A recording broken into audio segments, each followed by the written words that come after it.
Hello class seventh, this is Ruchi and welcome back to this channel. बच्चे देखिए, last video में हमने देखा था चैप्टर 1 इंग्लिश सब्जेक्ट का, जो कि था the day the river spoke. उसका हमने कंप्लीट एक्सप्लेनेशन देखा था, मतलब कि एक स्टोरी थी। हमने उस स्टोरी को बहुत इंटरेस्टिंगली अच्छे से एक्सप्लेन किया था। वहाँ पे हमने पूरी स्टोरी देखी थी कि कैसे वो जो जानवी थी उसको पढ़ने की बहुत बहुत उसका मन था। वो बहुत ब्राइट लड़की थी, बहुत होशियार लड़की थी, लेकिन जो उसकी मम्मी थी वो उसको स्कूल नहीं जाने देती थी। मतलब बोलती थी अगले साल जाना, अगले साल जाना, जब तक तुम अपने भाइयों को संभालो, है ना। ऐसा कह कह कर मतलब वो बहुत दुखी होती थी। एक दिन वो एक नदी के पास बैठ के रो रही थी, तो अचानक से नदी बात करने लगी। जो इस चैप्टर का टाइटल है the day the river spoke, वो भी यही है कि एक दिन नदी बोली, है ना। और जब वो नदी बोली तो हुआ ऐसा कि वो लड़की इतना इतना मोटिवेट हो गई, इतना चार्जअप हो गई उस नदी की बात सुनकर, कि अगले दिन उसने हिम्मत जुटाई और वो स्कूल जाकर बैठ गई, है ना। वहाँ पे टीचर ने देखा कि भाई ये लड़की ऐसे यहाँ क्यों बैठी है ना। तो मतलब सब लोगों ने बोला कि ये तो गोपी की बहन है। तब टीचर ने बोला कि अगर तुम्हारा इतना पढ़ने का मन है तो मैं तुम्हारे पापा से बात करूँगा। और उन टीचर ने उसके पापा से बात करी, और उसकी जो मम्मी थी फिर फाइनली वो राजी हो गई उसको स्कूल भेजने के लिए। आज वो स्कूल जा रही है, क्योंकि सिर्फ और सिर्फ उस नदी के मोटिवेशन की वजह से। नदी ने उसको इतना करेज दिया, इतना करेज मतलब साहस, इतना उसको हिम्मत दी कि आज उसने इतना बड़ा कदम उठा लिया। और आज वो स्कूल जाने लगी। वो बहुत खुश है। उसने नदी को थैंक यू भी बोला, मतलब नदी को भी बताया कि तुम्हारी वजह से आज मैं स्कूल जा पा रही हूँ। ठीक है। अगर आपको इस कहानी को बहुत एलेबरेट करके देखना है तो प्लीज़ बच्चे लास्ट वीडियो को चेकआउट कर लीजिएगा। मैं डिस्क्रिप्शन में उसका लिंक भी डाल दूंगी। ठीक है जी। चलो, अब हमें कहानी क्योंकि अच्छे से समझ आ गई है, तो हमारा थोड़ा सा टेस्ट भी तो होना चाहिए, है ना जी। हमें भी तो पता चलना चाहिए कि भाई हमने कितना पढ़ लिया है, कितना अच्छे से समझ लिया है। ठीक है, चलिए स्टार्ट करेंगे बच्चे। एक्सरसाइज स्टार्ट होती है लेट्स डिस्कस के साथ। ठीक है, लेट्स डिस्कस में देखेंगे complete the table given below with Janvi's question in column 1 and the river answer in column 2. Check your answer with the teacher. देखिए बच्चे, आपको इस टेबल को कंप्लीट करना है। कॉलम 1 में सारे जानवी के क्वेश्चंस हैं, कॉलम 2 में सारे रिवर के आंसर हैं, है ना। क्वेश्चन देखेंगे, क्वेश्चन के अकॉर्डिंग आंसर लिख देंगे रिवर का, है ना। और जहाँ पे सेकंड कॉलम में आंसर लिखा हुआ है उसके फर्स्ट कॉलम में क्वेश्चन नहीं है, तो आंसर समझेंगे कि आंसर किस बारे में है, उसके अकॉर्डिंग जानवी का क्वेश्चन मेंशन करेंगे हम। ठीक है, समझ आ रहा है। ये सारे आपको स्टेटमेंट चैप्टर में भी मिल जाएंगे। ठीक है, तो अगर आपको वहाँ से नोट डाउन करना है वहाँ से कर लीजिएगा, अदरवाइज आपको मैं तो करा ही रही हूँ। ठीक है, चलो फर्स्ट क्वेश्चन, मतलब फर्स्ट कॉलम में हमारे पास स्टेटमेंट है why the moon always come behind from the हिल। मतलब कि अभी जानवी कह रही है, मतलब रिवर से जानवी कह रही है कि मतलब मुझे सारी चीज़ें जाननी है। जब ये वाला एक वो था ना, मतलब जब जानवी एकदम फ्रस्ट्रेट होकर सारा कुछ अपना दुख बाहर निकाल रही है कि मुझे जानना है कि छोटी मछलियाँ बाद में फ्रॉग क्यों बन जाती हैं, मून हमेशा पहाड़ी के हील के पीछे से ही क्यों आता है ना, स्पाइडर येलो क्यों होते हैं, ऑल सारे वाइज, है ना। मतलब सारे वाई एक साथ उसने जब बोले थे, ये स्टेटमेंट भी उसने वही बोला था, है ना। बहुत फ्रस्ट्रेटेड होकर जब वो बात कर रही थी, why the moon always come from behind the हिल, है ना। तब रिवर ने क्या आंसर दिया था बच्चे, जब जानवी ने क्वेश्चन किया था कि जो मून है वो हमेशा पहाड़ी के पीछे से क्यों आता है, तब रिवर आंसर कर रही है, it goes down towards the sea. I have seen it always take the same way over the mountain and down to the sea like me. देखो, अब रिवर आंसर कर रही है, ये हमेशा सी में जाता है। मतलब उसने क्वेश्चन पूछा था ना कि मून हमेशा पहाड़ी के पीछे से क्यों आता है, तो बोल रही है कि मैंने देखा है इसको, ये जाता कहाँ है, बताऊँ कहाँ जाता है, ये समुद्र में जाता है। मैंने इसको हमेशा देखा है और ये हमेशा एक ही जगह जाता है, ये हमेशा एक ही रास्ता अपनाता है, over the mountain and down to the sea. मतलब माउंटेन से आता है, माउंटेन के पीछे से आता है और समुद्र में जाके चला जाता है मेरे जैसे। मैं भी तो समुद्र में जाती हूँ ना, लाइक ऐसे। ठीक है, फर्स्ट कॉलम का मतलब ये क्वेश्चन और आंसर कंप्लीट। ठीक है, सेकंड आंसर है बच्चे, little girls can do as much as little boys. देखो ये बात रिवर ने कब कही, ये आंसर रिवर ने कब कहा कि little girl can do as much as little boys, मतलब कि छोटी लड़कियां भी उतना ही कर सकती हैं जितने कि छोटे लड़के, है ना। मतलब कि आजकल वैसे तो छोटी क्या बड़ी भी आजकल लड़कियां लड़कों से कम है क्या। जितना लड़के होशियार हैं, जितना लड़के टैलेंटेड हैं, उतना ही लड़कियां भी टैलेंटेड हैं। क्यों लड़कियों को अपने से कम समझना, क्यों खुद को दूसरों से कम समझना, है ना। चलो, ये बात ये रिवर ने आंसर कब दिया, जब उसने जानवी ने पूछा था कैन आई डू समथिंग, क्या मैं कुछ कर सकती हूँ। बुक में स्ट्रेंजा देखेंगे बच्चे, बुक में जब आप इन स्टेटमेंट्स को देखेंगे तब आपको ये सारी चीज़ें मिल जाएंगी। ठीक है, तो उसने जानवी ने कब क्वेश्चन किया था, मतलब जब रिवर ने ये आंसर किया तो इसका क्या क्वेश्चन था, कैन आई डू समथिंग, तभी तो रिवर ने आंसर किया था, है ना। चलो, third we have big boats so many, मतलब रिवर आंसर कर रही है big boats so big that they can take 100 of peoples and they sail along the sea with a light that shine all night। देखो river answer कर रही है कि बड़ी बोट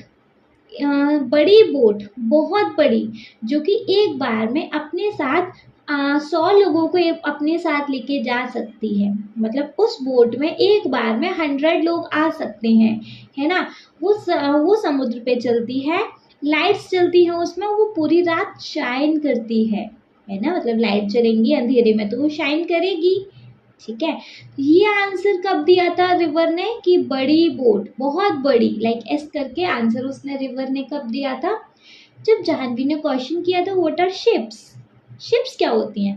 मतलब जब इन दोनों का कन्वर्जेशन चल रहा था तो बीच में रिवर ने बोला था कि शिप्स, फिर उसने बोला था मतलब ट्रेन तो बहुत नॉइजी होती है लेकिन मैं शिप को प्रेफर करती हूँ। तो फिर एकदम से जाह्नवी ने गेस्प्ड होकर एकदम से पूछा व्हाट आर शिप्स, तब रिवर ने आंसर किया था बिग बोट्स, बड़ी बोट होती है ये शिप। आप इसको ऐसे समझ लो कि एक बड़ी बोट होती है, इसमें एक बार में 100 लोग आ सकते हैं और ये जो बोट है सी के ऊपर चलती है, जो कि रात में शाइन करती है क्योंकि इसमें लाइट्स चलती हैं। अच्छे से समझ आ रहा है। ठीक है, लास्ट कॉलम 1 में है विल दे कम हियर, मतलब क्या वो यहाँ कभी आएगी। किसके बारे में बात हो रही है, बोट के बारे में। बोट के बारे में तो कह रही थी वो, मतलब जब उसने ये आंसर किया कि एक बार में 100 लोगों को ले जाती है, वो समुद्र पे चलती है, ये वो, तो थोड़ा एक्साइटेड हुई। उसने कभी बोट शिप देखी नहीं थी, है ना। तो एकदम से पूछती है क्या वो यहाँ आएगी। ठीक है, तो अब रिवर आंसर कर रही है बच्चे, I am afraid not too large you know, मतलब मैं उससे डर नहीं रही हूँ लेकिन वो बहुत बड़ी होती है, समझ रही हो तुम, है ना। मेरे हिसाब से तो वो चंदू की कैटमरान, मतलब कुछ ऐसे ही नाम था ना, वो ही ठीक है मेरे लिए, कैटमरान आई थिंक, है ना। कमेंट सेक्शन में नाम की स्पेलिंग मेंशन करना, मैं भूल जाती हूँ, मुझे भूलने की बहुत जल्दी आदत है। ठीक है, तो मेरे हिसाब से तो चंदू की कैटमरान ही ठीक है। आ रहा है बच्चे समझ में, ये वाला कन्वर्सेशन था ना, वहीं पे तो हमने ये सारी चीज़ें देखी थी। बच्चे देखो, अगर आप मेरी वीडियो देखकर आ रहे हो ना तो मुझे नहीं लगता कि फिर आपको इन सारे क्वेश्चंस में मतलब कोई दिक्कत होने वाली है, क्योंकि मैंने उसको इतना अच्छे से एक्सप्लेन किया है कि आपको पूरी एक्सरसाइज में कहीं कोई दिक्कत नहीं होगी।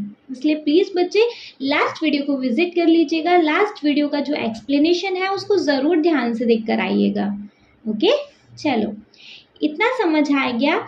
ये क्वेश्चन आंसर्स का ये जो कॉलम्स थे, टेबल था, ये कंप्लीट हो गया आपका।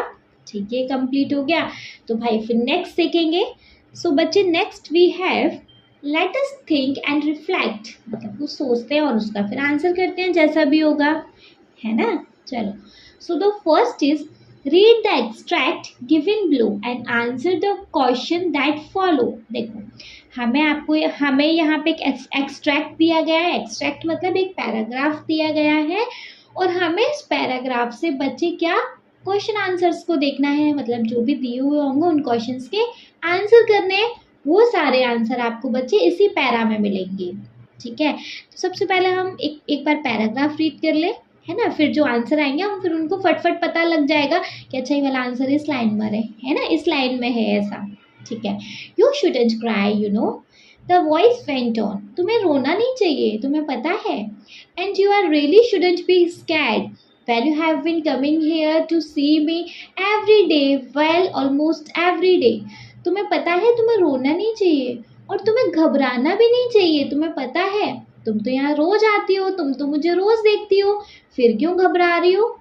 शी वॉज पजल्ड, तो जो जानवी थी वो थोड़ा सा शॉक, थोड़ा सा कंफ्यूज हो रही थी, मैं रोज आती हूँ, मैं इसको रोज देखती हूँ, भाई कौन है ये।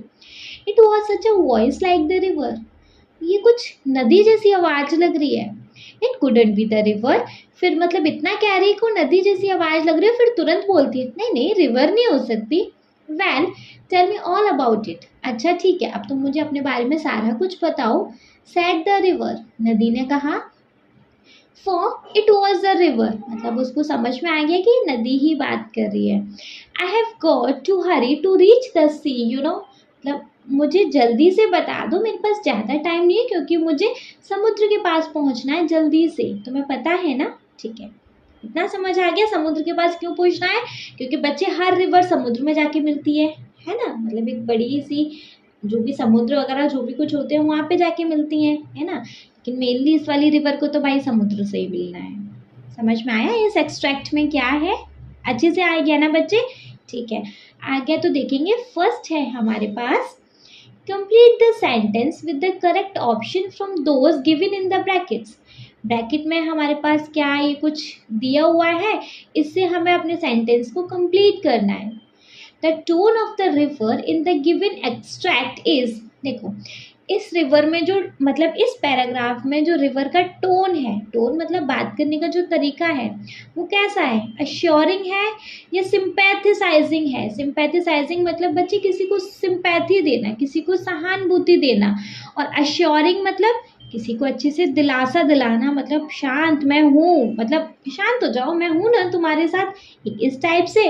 और सिंपैथी देना मतलब होता है बच्चे, मतलब उसको ऐसे सहारा देना, हाँ तुम्हारे साथ बहुत बुरा हुआ मैं समझ रहा हूँ, मतलब सामने वाले की सिंपैथी लेना, ऐसे बोलते हैं ना, तुम ना सामने वाले की बड़ा सिंपैथी ले रहे हो आजकल, मतलब सहानुभूति ले रहे हो। अश्योरिंग मतलब होता है बच्चे कि उसको एकदम से पक्के से दिलासा दिलाना, उसको पक्के से बोलना मैं हूँ बताओ आगे मुझे। ठीक है, तो यहाँ पे टोन रिवर का क्या है बच्चे, अश्योरिंग है, एकदम से अश्योर है वो, है ना जी, आया समझ। ठीक है, आंसर में लिख सकते हैं the tone of the river is assuring, get that. ठीक है, so the second part we have select a phrase from the extract which shows that Janvi's was a frequent visitor to the spot। देखो आपको इस extract में से वो वाला phrase select करना है जब वहाँ पे ये बात कही गई है कि जानवी तो यहाँ पे बार बार आती है। किस जगह कही गई है बच्चे, अभी हमने यहाँ पे बोला था ना तुम इतना क्यों घबरा रही हो, मतलब तुम तो यहाँ रोज आती हो मुझसे मिलती हो रोज, फिर क्यों इतना घबरा रही हो, फिर कितने स्कैर्ड हो, ये वाला लाइन मैंने बोला था ना।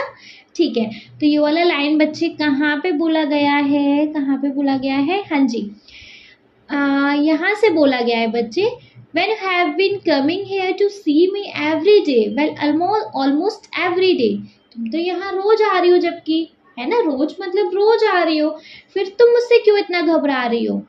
ठीक है, समझ में आया, आंसर में आप लिख दीजिएगा when you have been coming here to see me every day, well almost every day। ठीक है, तुम तो यहाँ रोज आते हो, फिर क्यों मतलब इतना टेंशन लेने का। चलो थर्ड देखेंगे।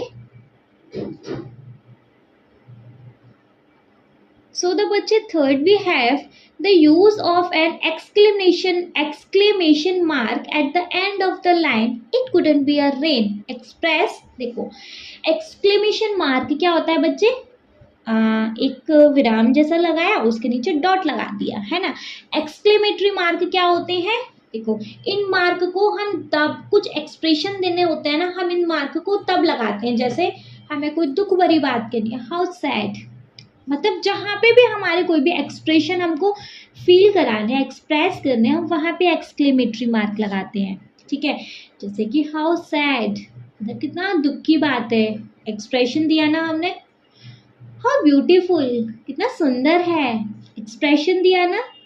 ऐसा नहीं हो सकता, है ना, एक्सप्रेशन दिया ना हमने, एक्सक्लेमेटरी मार्क लगेंगे। इन मार्क को हम बोलते हैं बच्चे एक्सक्लेमेटरी मार्क। ठीक है, तो हमें यहाँ पे बताना है the use of an exclamation mark at the end of a line, it couldn't be the river express. मतलब ये जो एक्सक्लेमेटरी मार्क है ये क्या एक्सप्रेस कर रहा है, दुख एक्सप्रेस कर रहा है, एक्साइटमेंट एक्सप्रेस कर रहा है। मतलब यहाँ जो ऑप्शन है उनमें देखेंगे एक्साइटमेंट, मतलब बड़े जोश के साथ कह रही है क्या, ये रिवर नहीं हो सकती, बहुत ज़्यादा एक्साइटेड है क्या, बहुत खुश है क्या। इस लाइन का तो यही मतलब है कि ये रिवर नहीं हो सकती। हेजिटेशन, हेजिटेशन मतलब कोई झिझक से कह रही है क्या, झिझक रही है क्या वो किसी बात से, झिझकना। हेजिटेशन मतलब बच्चे, मतलब बात कहने में थोड़ा सा मतलब झिझकना, समझ रहे हो, मतलब कह नहीं पा रहे हैं। इरिटेशन, थोड़ा चिढ़के बोल रही है क्या, ये रिवर नहीं हो सकती। या फिर डिसबिलीफ, डिसबिलीफ मतलब उसको अपनी, मतलब उसको इस आवाज़ पे यकीन नहीं हो रहा कि ये सच में रिवर की आवाज़ है। पहले तो उसने बोला ये रिवर की सी आवाज़ लग रही है, फिर बोले नहीं नहीं ये रिवर नहीं हो सकती, तो उसको यकीन नहीं हो रहा है ना, डिसबिलीफ। डिसबिलीफ मतलब यकीन ना होना। तो बच्चे ऑप्शन में क्या आएगा कि ये एक्सक्लेमेटरी मार्क क्या रिप्रेजेंट कर रहा है, क्या एक्सप्रेस कर रहा है, डिसबिलीफ, मतलब कि ये रिवर नहीं हो सकती, लाइक ऐसा। ठीक है, अच्छे से समझ आ रहा है, तो चलिए फिर नेक्स्ट हमारे पास क्या है देख लेंगे। Can I do something asked Janvi, well it's up to you. मतलब अब ये सेकंड में हमारे पास सेकंड एक कोई पैराग्राफ है, कोई सेकंड एक्सट्रैक्ट है, उसको पढ़ेंगे, उसके अकॉर्डिंग आंसर करेंगे। Can I do something? asked Janvi. Well, it's up to you, said the river. Seems to me little girls can do as much as little boys. They swim as fast as little boys. You just slip along one morning and sit there in the school and listen to what's going on, and maybe the teacher will let you stay. है ना। And next यहाँ एक line और है, आई couldn't gasped Janvi. I couldn't. They had scared me. They had chased me out. देखो अब यहाँ पे इस पैरा का क्या मतलब है पहले समझ लेते हैं, फिर आगे जाएंगे। Can I do something मतलब जानवी ने पूछा, asked जानवी पूछ रही है क्या मैं कुछ कर सकती हूँ। अब देखो अब रिवर रिप्लाई कर रही है, well it's up to you, said the river. River ने जवाब दिया कि तुम्हारे ऊपर है। देखो मतलब जानवी ने पूछा ना क्या मैं कुछ कर सकती हूँ, तो रिवर पहले बोल रही है हाँ लेकिन तुम्हारे ऊपर है। सीम्स टू मी मुझे ही देख लो, little girl can do as much as little boys. मतलब लड़कियां भी लड़कों से जितना लड़के कर सकते हैं उतना ही लड़कियां भी कर सकती हैं। They swim as fast as little boys, मतलब ये भी लड़कों से ज़्यादा तेज भाग सकती है, ज़्यादा तेज स्विम कर सकती हैं, है ना। You just slip along one morning and sit there in the school and listen to what's going on.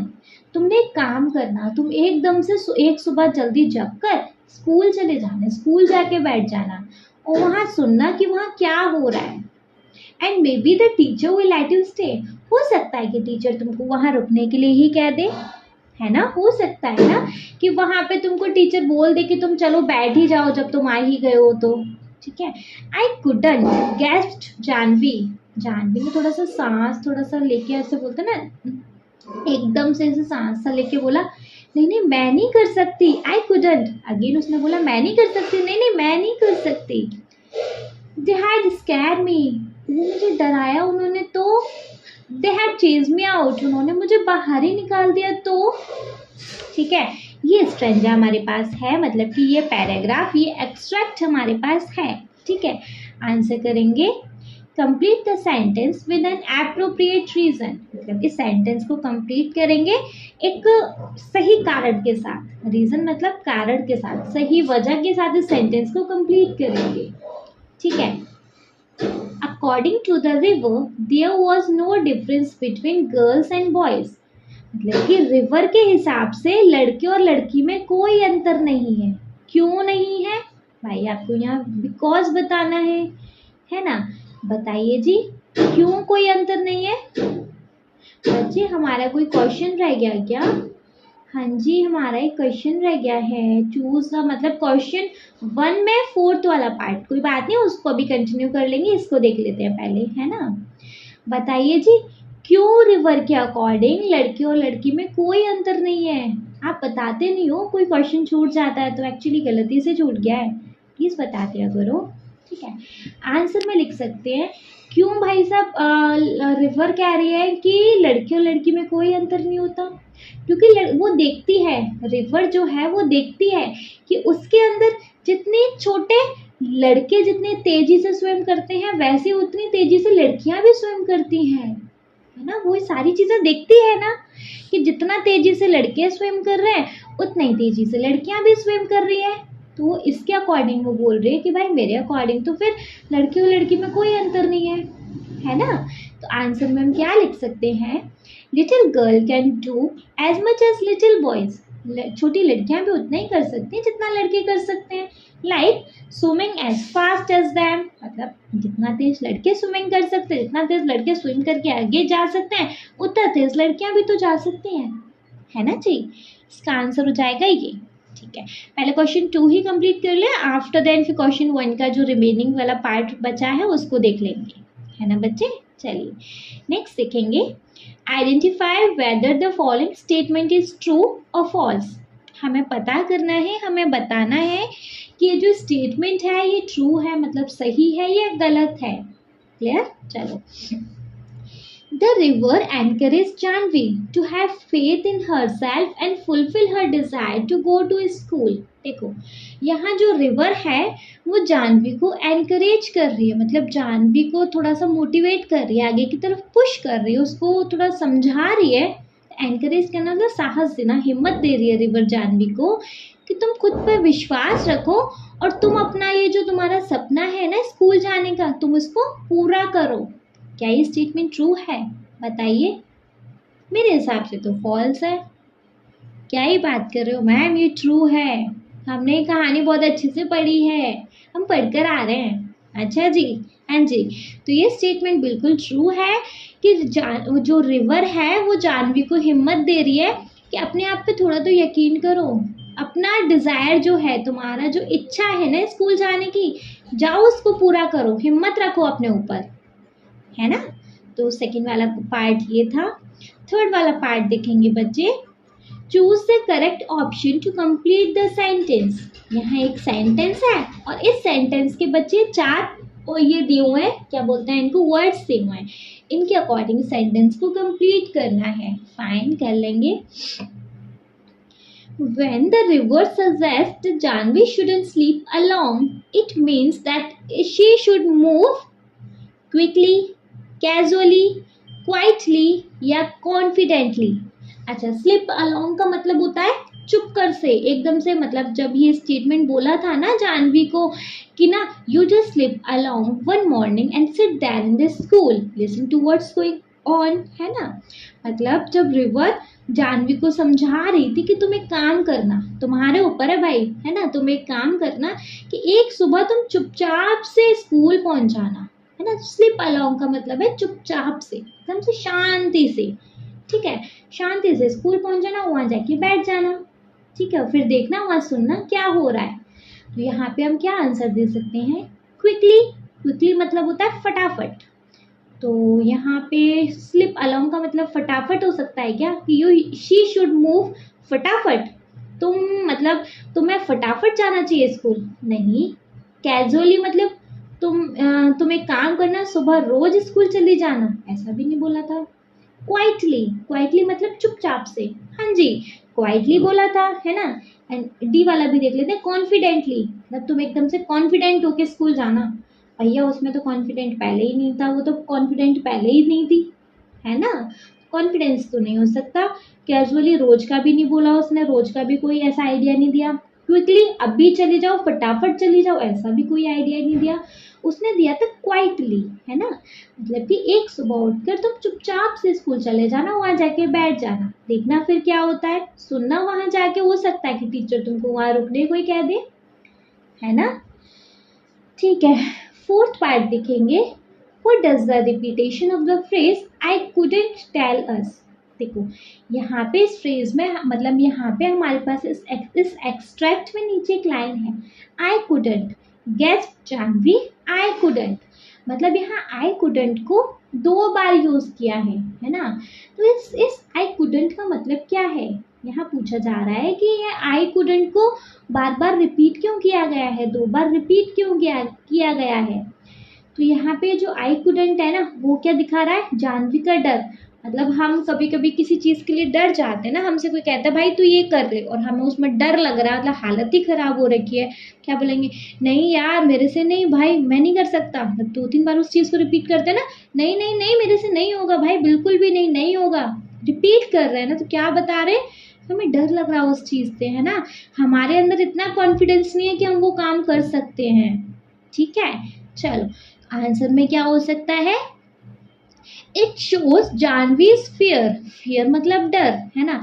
यहाँ पे ये जो आई कुडंट है मतलब मैं नहीं कर सकती, नहीं नहीं मैं नहीं कर सकती, 2 बार ऐसा बोला ना, तो यहाँ पे बच्चे वो जो जानवी का फियर शो कर रहा है ये आई कुडंट, और and lack of confidence about going to school, और स्कूल जाने के लिए जो उसका कॉन्फिडेंस नहीं है ना उसमें, वो चीज़ दिखा रहा है I couldn't, thinking she will be scared और चेस्ड अवे, मतलब वो ऐसा सोच रही है कि अगर वो स्कूल चली गई तो वो डर जाएगी, उसको टीचर वगैरह कोई डरा देगा या फिर उसको चेस्ड अवे कर देगा, वहाँ से भगा देगा, है ना जी। तो हम यहाँ आंसर लिख सकते हैं, it shows Janvi's fear and lack of confidence about going to school, thinking she will be scared और चेस्ड अवे। क्लियर है, यहाँ पे ये भाई जानवी का फियर रिप्रेजेंट कर रहा है आई कुडंट, और यहाँ पे इसका स्कूल जाने के लिए जो लैक ऑफ कॉन्फिडेंस है वो भी दिखा रहा है। लैक ऑफ कॉन्फिडेंस बोले तो कॉन्फिडेंस की जो कमी है यहाँ पे वो भी दिखाई जा रही है ना, कि जानवी को स्कूल जाएगी तो उसको कोई डर आएगा, उसको वहाँ से कोई भगा देगा, इन सारी चीज़ों का डर है उसको, है ना। ठीक है, ये सेकंड वाला ये कंप्लीट हो गया। ठीक है, तो हमारा जो फर्स्ट वाले में क्या रह गया था उसको हम देख लेंगे, कहाँ है बच्चे, कहाँ है ये जो कुछ बॉक्स जैसा भी दिख रहा है ना, ये देखो जी, हमारे क्वेश्चन नंबर 1 में मतलब इसी के क्वेश्चन नंबर 1 में एक 4th पार्ट रह गया था, choose 3 qualities of river highlighted in the extract from the word in the box given below. देखो यहाँ पे इस वाले पैराग्राफ में, यू शुडंट क्राई वाले पैराग्राफ में आपको इस यहाँ पे रिवर की क्या क्वालिटी दिखाई दे रही है, तो 3 जो क्वालिटी दिखाई दे रही है उनको यहाँ पे हाईलाइट करेंगे। ठीक है, समझ आ रहा है, तो बच्चे देखेंगे कौन सी क्वालिटी हो सकती है, अफेक्शनेट, अफेक्शनेट होता है मतलब बच्चे सामने वाले से एक लगाव, भाई लगाव तो था ना, जानवी रोज आ रही थी और वो दुखी थी तभी तो उसने पूछा, एक बात बताओ, हमें किसी से लगाव नहीं, मतलब हमें सामने वाले के लिए हम अट्रैक्ट नहीं हो रहे तो हम उससे क्यों पूछेंगे भाई, क्या आजकल सबकी इतनी बिजी लाइफ है, किसी को किसी से कोई मतलब नहीं है ना, तो क्यों पूछेंगे। ठीक है, फॉरगिविंग मतलब वो माफ़ करने वाली थी, माफ़ी का तो इस लाइन में इस पूरे कहानी में कोई मतलब नहीं है, माफ़ तो किसी ने किसी को नहीं किया। थॉटफुल मतलब उसके माइंड में बहुत सारे विचार आ रहे थे तभी तो वो बार बार कह रही थी देखो मुझे जल्दी बताओ, मुझे समुद्र से भी मिलने जाना है, थॉटफुल भी हो सकता है, अफेक्शनेट भी हो सकता है। इम्पेशेंट, इम्पेशेंट मतलब उसके अंदर पेशेंस नहीं था, बच्चे अगर पेशेंस नहीं होता तो इतने दिन से रोज आ रही थी, वो पूछ सकती थी ना, नहीं पूछा। काइंड हार्टेड, भाई काइंड हार्टेड तो थी तभी तो उसको बैठ के प्यार से समझा रही थी, काइंड हार्टेड मतलब एक सॉफ्ट हर्ट वाली, एकदम साफ दिल वाली, साफ दिल वाली तो थी ना, अगर वो साफ दिल की नहीं होती तो वो उसका दुख क्यों पूछती, है ना। आजकल किसी को किसी की क्या ही पड़ी है, कोई रो मर कुछ भी करे, है ना, लेकिन उसको उस पर तरस आ रहा था जानवी पे, तभी तो उसने पूछा बताओ ना क्या हो गया है, तुम क्यों रो रहे हो, है ना। तो यहाँ पे रिवर की 3 क्वालिटीज बच्चे क्या क्या हो सकती हैं, एक अफेक्शनेट, एक थॉटफुल और एक काइंड हार्टेड। ठीक है, समझ आ रहा है। ठीक है, ये हो गया कंप्लीट, अब तो किसी कोई भी पार्ट नहीं छूटा, नहीं जी मैम अब नहीं छूटा, बच्चे आपने तब भी नहीं बताया था कि मैम कोई पार्ट छूट गया है। एनीवेज 1 कंप्लीट हो गया, 2 वाला पैरा भी कंप्लीट हो गया। सो मूव कर लेंगे अपने ये सेकंड पे। क्या है ये? Answer the following questions. हमें क्वेश्चंस के आंसर करने हैं। ओके जी, करेंगे तो why does the writer describe different aspect of nature in great detail at the beginning of the story? है ना? Why do you think the writer does this? देखिए यहाँ पे क्या है, यहाँ पे कहा जा रहा है कि जो राइटर ने स्टार्टिंग में जो नेचर के बारे में डिफरेंट डिफरेंट तरीके से डिटेल में बताया था ना, स्टार्टिंग में ही ने बताया था ना कि भाई देखो गिरगिट ऐसे चल रहा है ना, किंगफिशर ऐसे आ रही है, उस पर सन की रोशनी पड़ रही है। स्टार्टिंग में तो हमें थोड़ा सा नेचर के बारे में बताया गया है। तो राइटर ने ऐसे क्यों किया, है ना? और why do you think the writer does this, मतलब ऐसा राइटर ने क्यों किया? करेक्ट, बताइए तो, थोड़ा सोचिए कि राइटर ने ऐसा क्यों किया, फिर तो हम आपको बता ही देंगे। बताइए बताइए। जैसे राइटर ने क्या डिस्क्राइब किया था? सबसे पहले किंगफिशर के बारे में बताया है, लिजर्ड के बारे में बताया गया है ना, रिवर के बारे में बताया गया है। क्यों बताया? थोड़ा सा एक तरीके से एटमॉस्फेयर के बारे में बता रहा है ना। क्यों बता रहा है, मतलब वो क्या बता रहा है एक्चुअली? सबसे पहले तो ये बताना है कि वो क्या बता रहा है एक्चुअली। क्या बता रहा है भाई? राइटर डिस्क्राइब नेचर, कैसे डिस्क्राइब कर रहा है नेचर को? सच एस किंगफिशर, किंगफिशर के बारे में बताकर वो नेचर के बारे में बता रहा है। लिजर्ड के बारे में बता के वो नेचर के बारे में बता रहा है ना। थोड़ा सा रिवर के बारे में भी बता रहे कि to set a lively and peaceful environment, थोड़ा सा एकदम से शांति भरा एनवायरनमेंट के बारे में बता रहा है ना। क्यों बता रहा है? क्यों का भी तो आंसर आना चाहिए कि क्यों बता रहा है, बताइए। This helped readers feel connected to Janvi's world and highlighted how nature, especially the river, play a significant role in her life. देखो क्यों बता रहा है, जिससे कि जो रीडर्स हैं, जो भी इस कहानी को पढ़ रहे हैं, वो थोड़ा सा जानवी की दुनिया से कनेक्ट हो पाए, है ना। और थोड़ा सा वो स्पेशली रिवर के बारे में इसलिए बता रहा है क्योंकि रिवर ही तो यहाँ पे एक सिग्निफिकेंट, मतलब एक इम्पॉर्टेंट रोल प्ले कर रही है ना। रिवर को तो यहाँ पे बहुत बड़ा रोल है क्योंकि सारा कन्वर्जेशन रिवर और जानवी के बीच तो है ना जी। आंसर में लिख सकते हैं the writer describe nature such as kingfisher, lizard and river to set a lively and peaceful atmosphere. This helped readers feel connected to Janvi's world and highlighted how nature, especially the river, play a significant role in her life. Clear है? समझ आ गया? समझ आ गया तो चलिए बच्चे question number 2 देखेंगे इसका. So the question number 2 is, how did the river know so much about Janvi? River को जानवी के बारे में इतना सारा कुछ कैसे पता था? भाई रिवर को सारा कुछ पहले से पता था ना, जानवी यहाँ रोज आती है, उसके बारे में सारा कुछ जानती थी वो, है ना। उसको मतलब वो जानवी के बारे में सारा कुछ उसको कैसे पता था? क्या हो सकता है बच्चे इसका आंसर, बताइए. The river knew so much about Janvi because he visited it almost every day, sharing her thoughts and feelings. The river had been a silent listener and understood her dreams and fear. देखिए क्या होता था कि जानवी वहाँ पर रोज आती थी, है ना. अब रोज आती थी तो मतलब वहाँ पे क्यों आ रही है रोज? अपसेट है, परेशान है ना. तो वहाँ पे वो अकेले अकेले बड़बड़ करती रहती थी. और वो जो नदी है वो उसके बारे में मतलब सारी बातें उसकी सुनती रहती थी, एकदम से साइलेंट लिसनर होकर, मतलब कि एकदम से शांत होकर उसकी सारी बातें सुनती रहती थी, उसके सारे सपने, उसके सारे डर को समझती रहती थी. ठीक है, क्लियर है? कोई डाउट है इसमें? ठीक है, आंसर में क्या लिख सकते हैं? The river knew so much about Janvi because she visited it almost every day, sharing her thoughts and feelings. The river had been a silent listener and understood her dreams and fear. Correct है? समझ आया? ठीक है, next question देख लेंगे तो बच्चे question 3 है इसका. Janvi says, and I am so old now, there will be never let me go. What can you infer about Janvi and the school from this line? देखिए बच्चे क्वेश्चन में क्या है, क्वेश्चन में है, जानवी कहती है अब मैं बड़ी हो गई हूँ और ये लोग मुझे कभी नहीं जाने देंगे। इससे आप जानवी के बारे में आपको क्या पता चल रहा है और उसके स्कूल के बारे में, मतलब आप इस लाइन से जानवी और उसके स्कूल के बारे में से क्या पता कर पा रहे हो, बताइए। देखो यहाँ पर हम आंसर दे सकते हैं, पहले आंसर बता दूं फिर समझाओ, है ना। Janvi feel she is too old to start school, मतलब जानवी फील करती है कि वो बड़ी हो गई है अपने स्कूल स्टार्ट करने के लिए।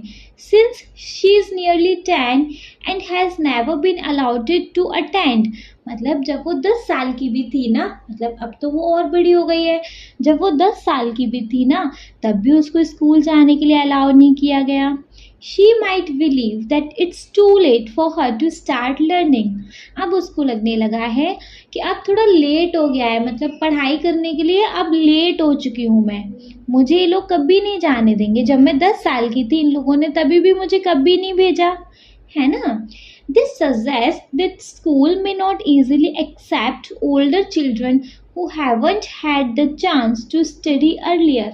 अब वो ऐसा सोचती है कि स्कूल वाले हैं ना, मतलब जो बच्चे बड़े हो जाते हैं उन्होंने शुरू से पढ़ाई नहीं करी तो वो बड़े बच्चों को इजीली एक्सेप्ट नहीं करते, उनको पढ़ने का मौका नहीं देते। ठीक है, समझ आ रहा है। तो देखो यहाँ पे क्वेश्चन था कि जानवी ने कहा कि अब मैं बड़ी हो गई हूँ, वो लोग मुझे कभी नहीं जाने देंगे। इससे क्या मतलब है जानवी और स्कूल के बारे में, मतलब यह क्या बात हो रही है इस लाइन में।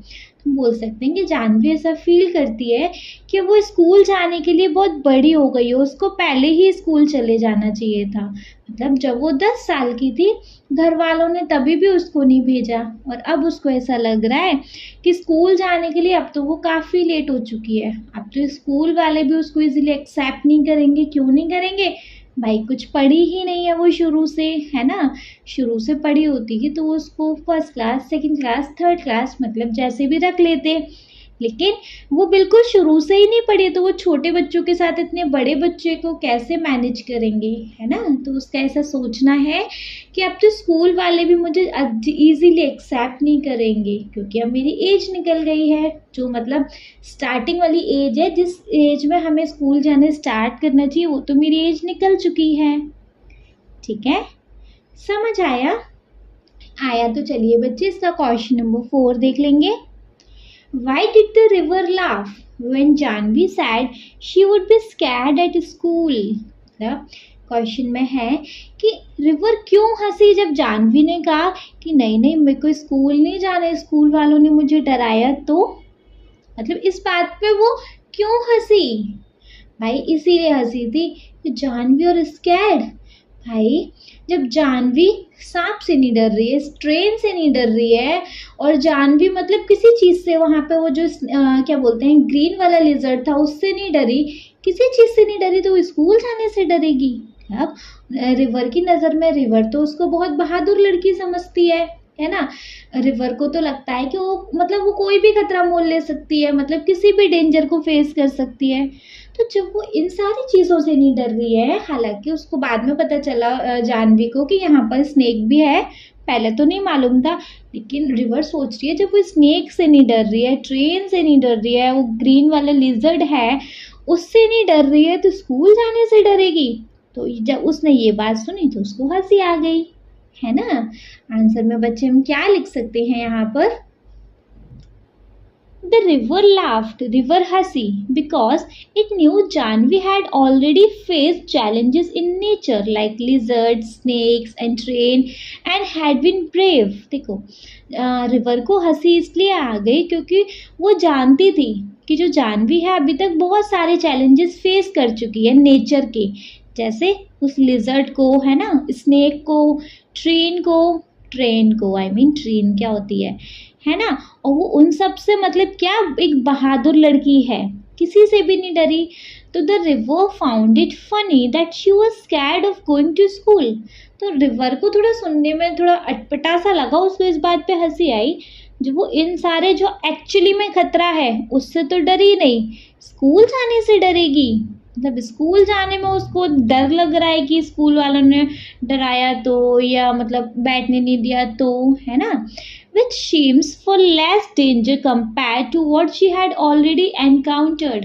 जो कि रिवर की नज़र में स्कूल जाना तो एक मतलब कम ही खतरा है, खतरा तो खैर है ही नहीं, लेकिन फिर भी अगर खतरा मानो, डेंजर मानो, तो कम ही है जो अभी तक उसने एनकाउंटर कर ली है। मतलब अभी तक जो जानवी ने फेस किया है, लिजर्ड स्कूल से बड़ा खतरा है, कम है भाई? स्कूल जाना इजी है या लिजर्ड को देखना इजी है?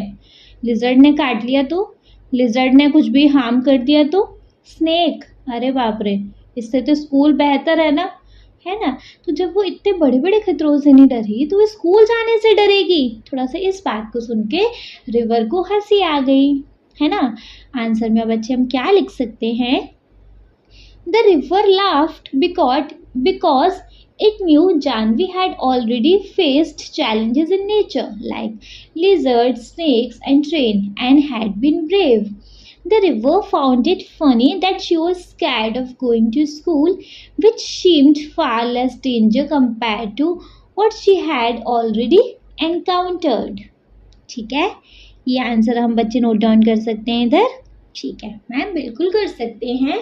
चलिए तो फिर बिल्कुल कर सकते हैं, तो फिर बच्चे क्वेश्चन नंबर 5 देखेंगे हम। Why should Janvi follow the river's advice?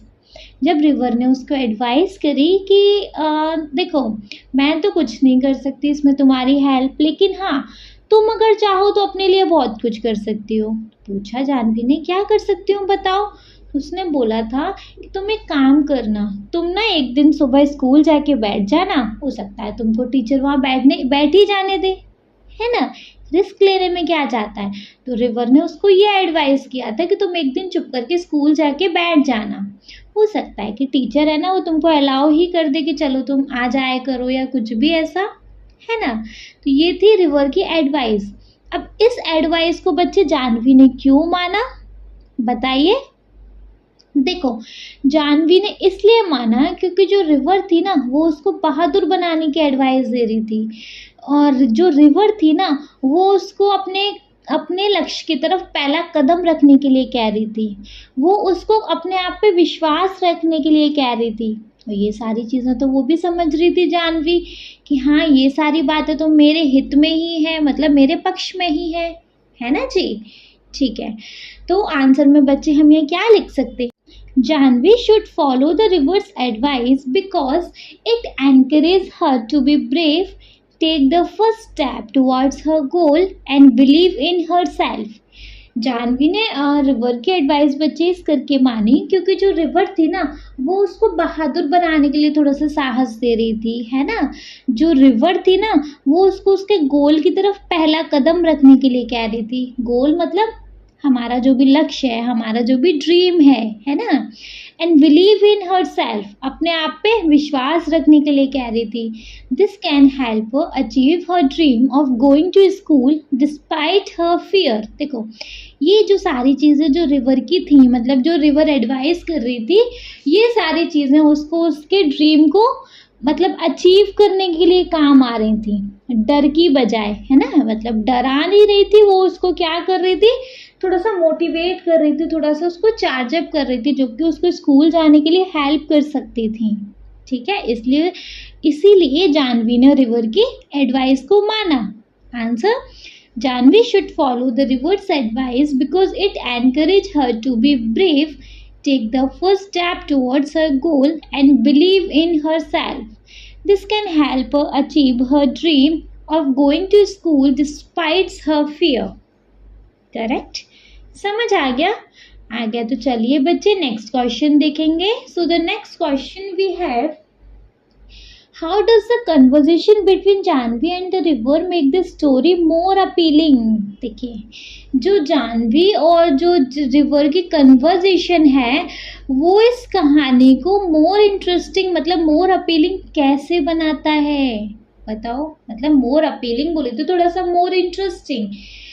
Janvi और रिवर की जो कन्वर्जेशन है वो इस कहानी को थोड़ा सा कैसे इंटरेस्टिंग बना रही है बताइए भाई? देखो यहाँ पे थोड़ा सा इंटरेस्टिंग सी कैसे बन रही है, क्योंकि यहाँ पर रिवर की वॉइस है ना?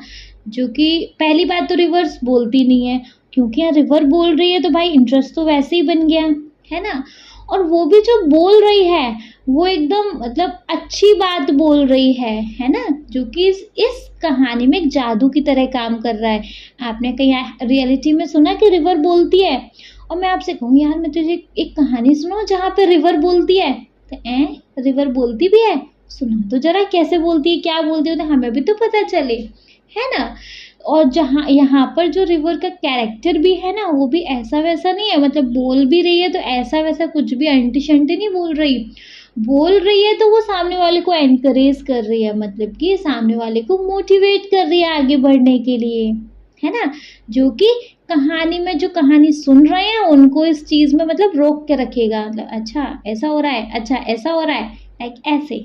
ठीक है, क्या आंसर दे सकते हैं? सबसे पहले The conversation makes the story more appealing by giving the river a voice। देखो ये कहानी मतलब ये कन्वर्जेशन इस स्टोरी को कैसे अपीलिंग बना रहा है कि भाई इसमें सबसे पहले तो रिवर का ही वॉइस दे दिया है ना, making it feel wise and friendly. जो कि इस कहानी में जो रिवर है वो कैसे थोड़ा सा बुद्धिमान टाइप और फ्रेंडली टाइप दिखा रहा है उसका जो कैरेक्टर है ना।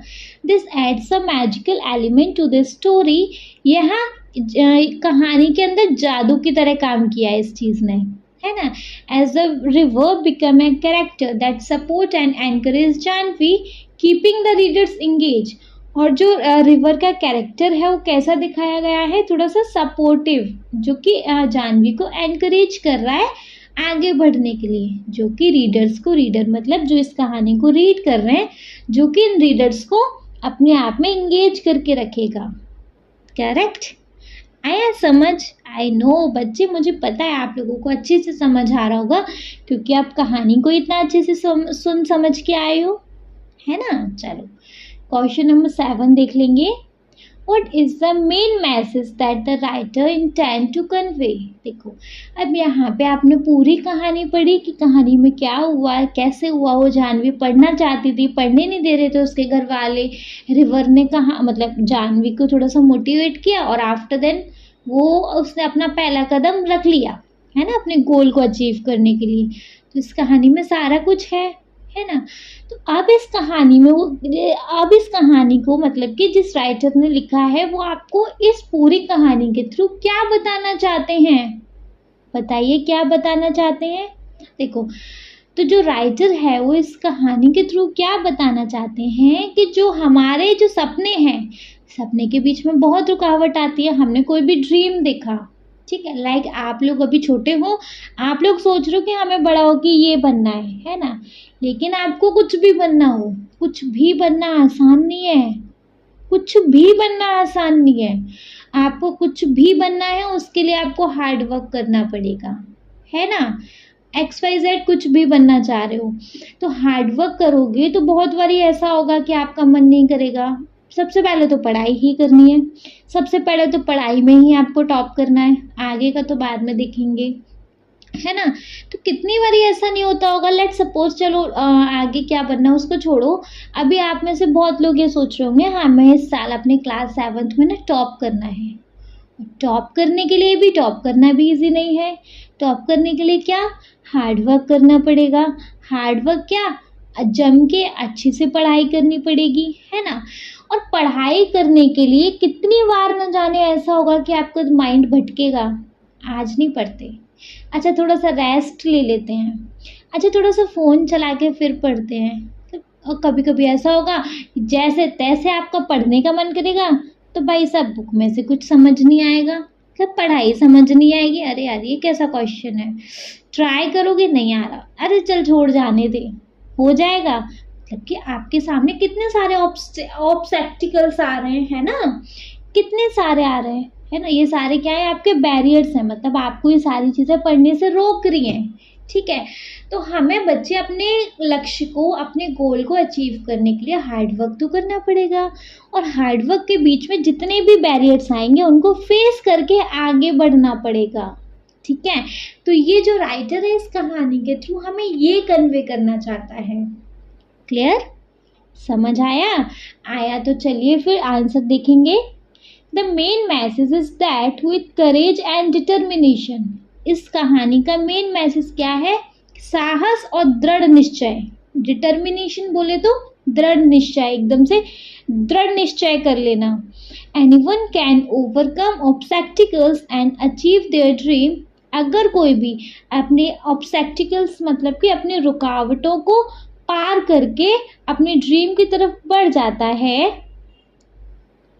The story particular highlight how girls who may faced barriers to education can break those barriers with the courage and determination। देखो ये जो कहानी है, ये कहानी आपको एक लड़की के बारे में पर्टिकुलर बताई गई है कि उसको पढ़ने के लिए उसके सामने कितने सारे बैरियर्स थे, मतलब कितने सारी रुकावटें थी, और उसने अपने करेज, अपने साहस और अपने दृढ़ निश्चय से सारे बैरियर्स को तोड़ दिया, है ना जी। थोड़ा सा उसमें हिम्मत आई, स्कूल एक बार उसने हिम्मत करके जा बैठी, और जा बैठी तो फिर भाई साहब उसका तो काम ही हो गया, है ना। फिर तो उसकी निकल पड़ी। फिर तो फाइनली क्या हुआ, टीचर ने बोला अच्छा ठीक है, आपको इतना पढ़ने का मन है, हम आपके पापा से बात कर लेंगे। और जब टीचर खुद पापा से बात करने लगे तो फिर तो भाई मौज ही मौज है, फिर तो पापा को तो मानना ही था, है ना। तो हमें क्या शिक्षा मिलती है, हमें यहाँ से राइटर क्या मैसेज कन्वे करना चाहता है कि हमारे अंदर साहस और दृढ़ निश्चय होना ही होना चाहिए अपने किसी भी काम को करने का। Correct. So the main message is that with courage and determination, anyone can overcome obstacles and achieve their dream. The story particularly highlights how girls who may face barriers to education can break those barriers with courage and determination. Clear? समझ आया? आया तो फिर किस बात की देरी, बच्चे देखेंगे इसके आगे। लो जी, इसके आगे क्वेश्चन तो खत्म। इसके आगे है हमारे पास next topic which is let us learn. चलो कुछ सीखते हैं, ठीक है। देखेंगे हम यहाँ क्या सीखने वाले हैं।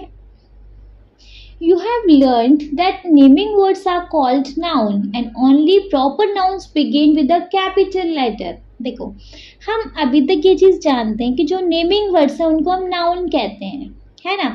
And only proper noun begin with a capital letter. देखो नाउन हमारे पास बहुत सारे टाइप की होती है। देखो हमें ये चीज़ पता है कि जो भी नेमिंग वर्ड है, जैसे किसी का नाम, किसी का भी, किसी जगह का नाम, किसी का नाम, किसी एनिमल का नाम, XYZ किसी का भी नाउन, वो नाउन होता है ना। और नाउन के अंदर जो प्रॉपर नाउन होता है, प्रॉपर नाउन मतलब एग्जैक्ट किसी का भी नाम, है ना, वो स्टार्ट होता है कैपिटल लेटर से, ठीक है। Then why has the author used a capital letter for river. अच्छा हमें ये चीज़ पता है कि जो प्रॉपर नाउन, अच्छा बच्चे प्रॉपर नाउन क्या, देखो समझा देती हूँ। प्रॉपर नाउन होता है एग्जैक्ट किसी का नेम, जैसे राम, श्याम, और जो डॉक्टर, टीचर, ये सारे आते हैं कॉमन नाउन में। सारी चीज़ें अच्छे से पढ़ के आ रहे हो ना, मुझे इनको एलेबरेट करने की तो ज़रूरत नहीं है ना, मतलब डीप एक्सप्लेनेशन देने की तो ज़रूरत नहीं है ना, कोई बात नहीं, ऊपर ऊपर से समझा देते हैं। कॉमन नाउन बोले तो बच्चे कि कॉमनली हम किसी के बारे में बात कर रहे हैं, लाइक टीचर। अब टीचर में मेल भी आ सकते हैं, फीमेल भी आ सकते हैं, है ना। तो ये हो गया हमारा कॉमन नाउन जिसके अंदर मेल फीमेल कोई भी आ सकता है। और जब हम बात करते हैं प्रॉपर नाउन की, तो प्रॉपर नाउन के अंदर बच्चे एग्जैक्ट उस टीचर का नेम आएगा, जैसे राधा मैम, XYZ, रुचि मैम, है ना। तो ये है प्रॉपर नाउन कि हम एग्जैक्ट उसी चीज़ को हाईलाइट कर रहे हैं, उसी चीज़ को ही बता रहे हैं, है ना। प्रॉपर नाउन जो होती हैं हमेशा वो कैपिटल लेटर से लिखी जाती हैं। लेकिन यहाँ ये जो रिवर है ये तो प्रॉपर नाउन नहीं है। क्यों? क्योंकि रिवर तो कोई भी हो सकती है, गंगा रिवर, यमुना रिवर, तो रिवर तो कॉमन है ना। तो ये तो कॉमन नाउन में आती है, तो फिर हमने इसको कैपिटल लेटर से क्यों डिनोट किया भाई। चलो आगे देखेंगे। Why has the author used a capital letter for the river even when it is a common noun? भाई रिवर तो एक कॉमन नाउन है ना।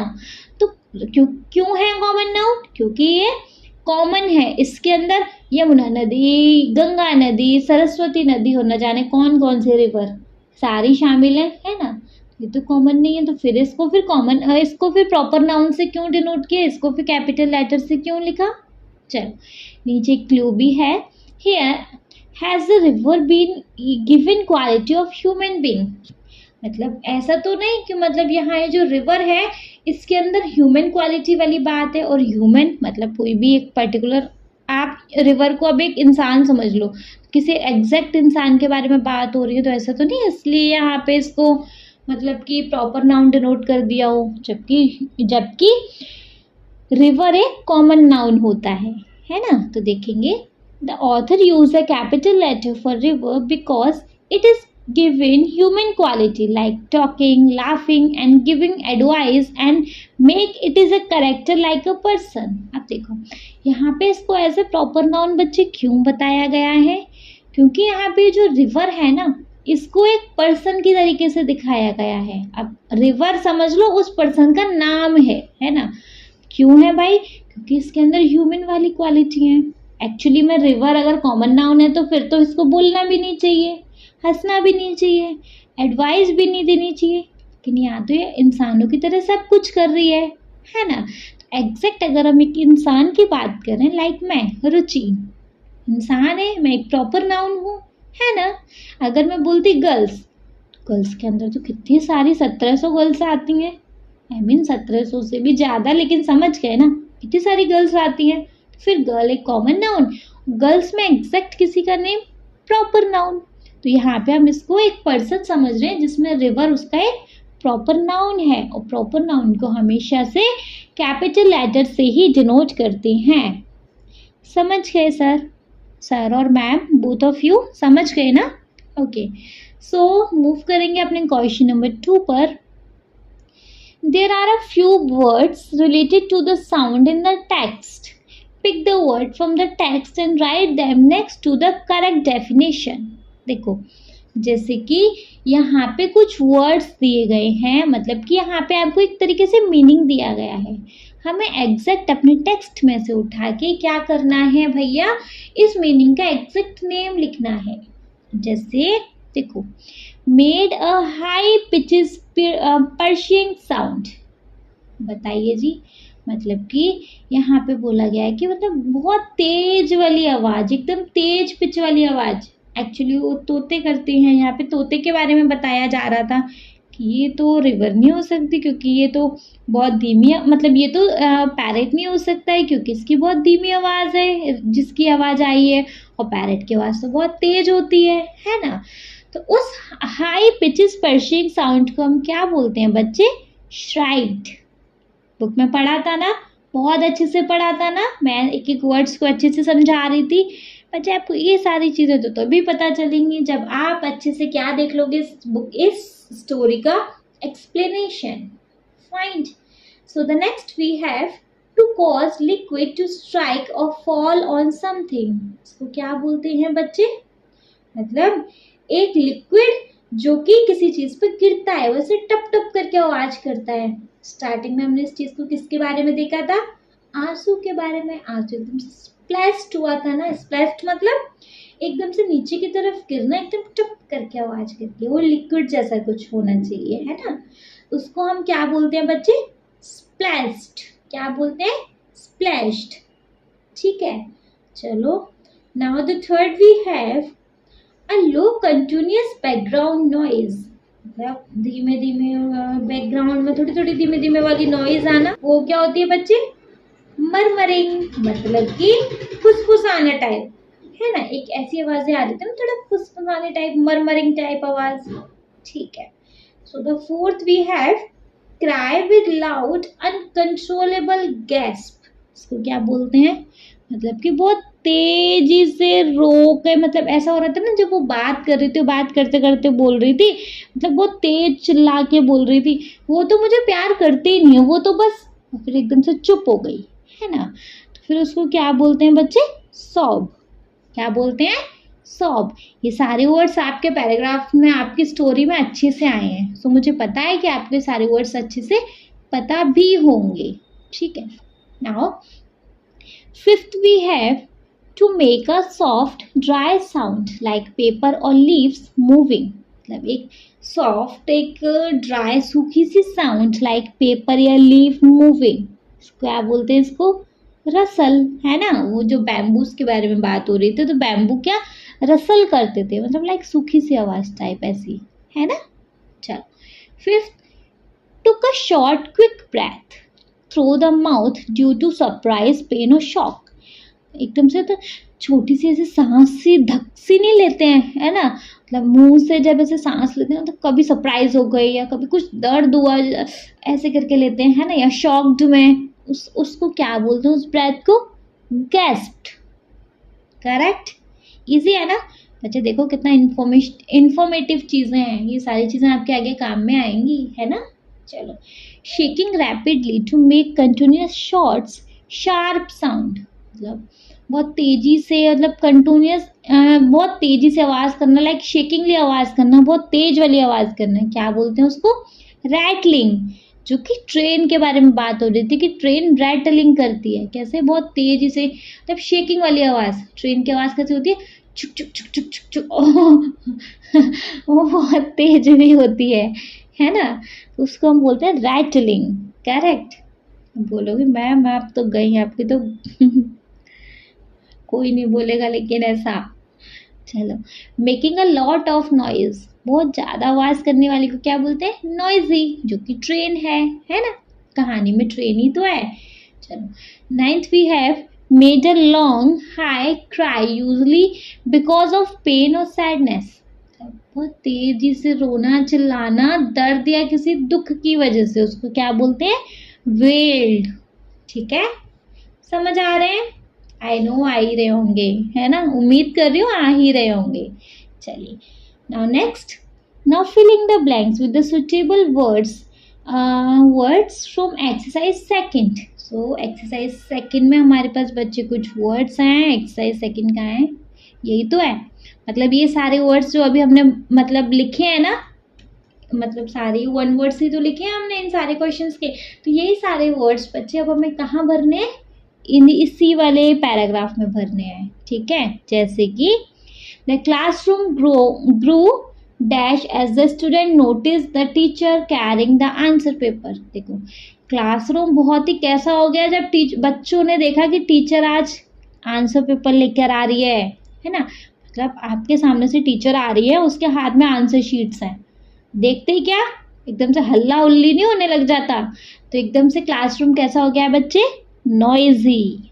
क्लासरूम कैसा हो गया है, नॉइजी। ठीक है, as the teacher turn the page with a second, देखो सेकेंड नहीं, मतलब सेकेंड फिलअप है, मतलब जैसे ही टीचर ने पेज टर्न किया, कैसी आवाज आई, थोड़ी सी बताइए।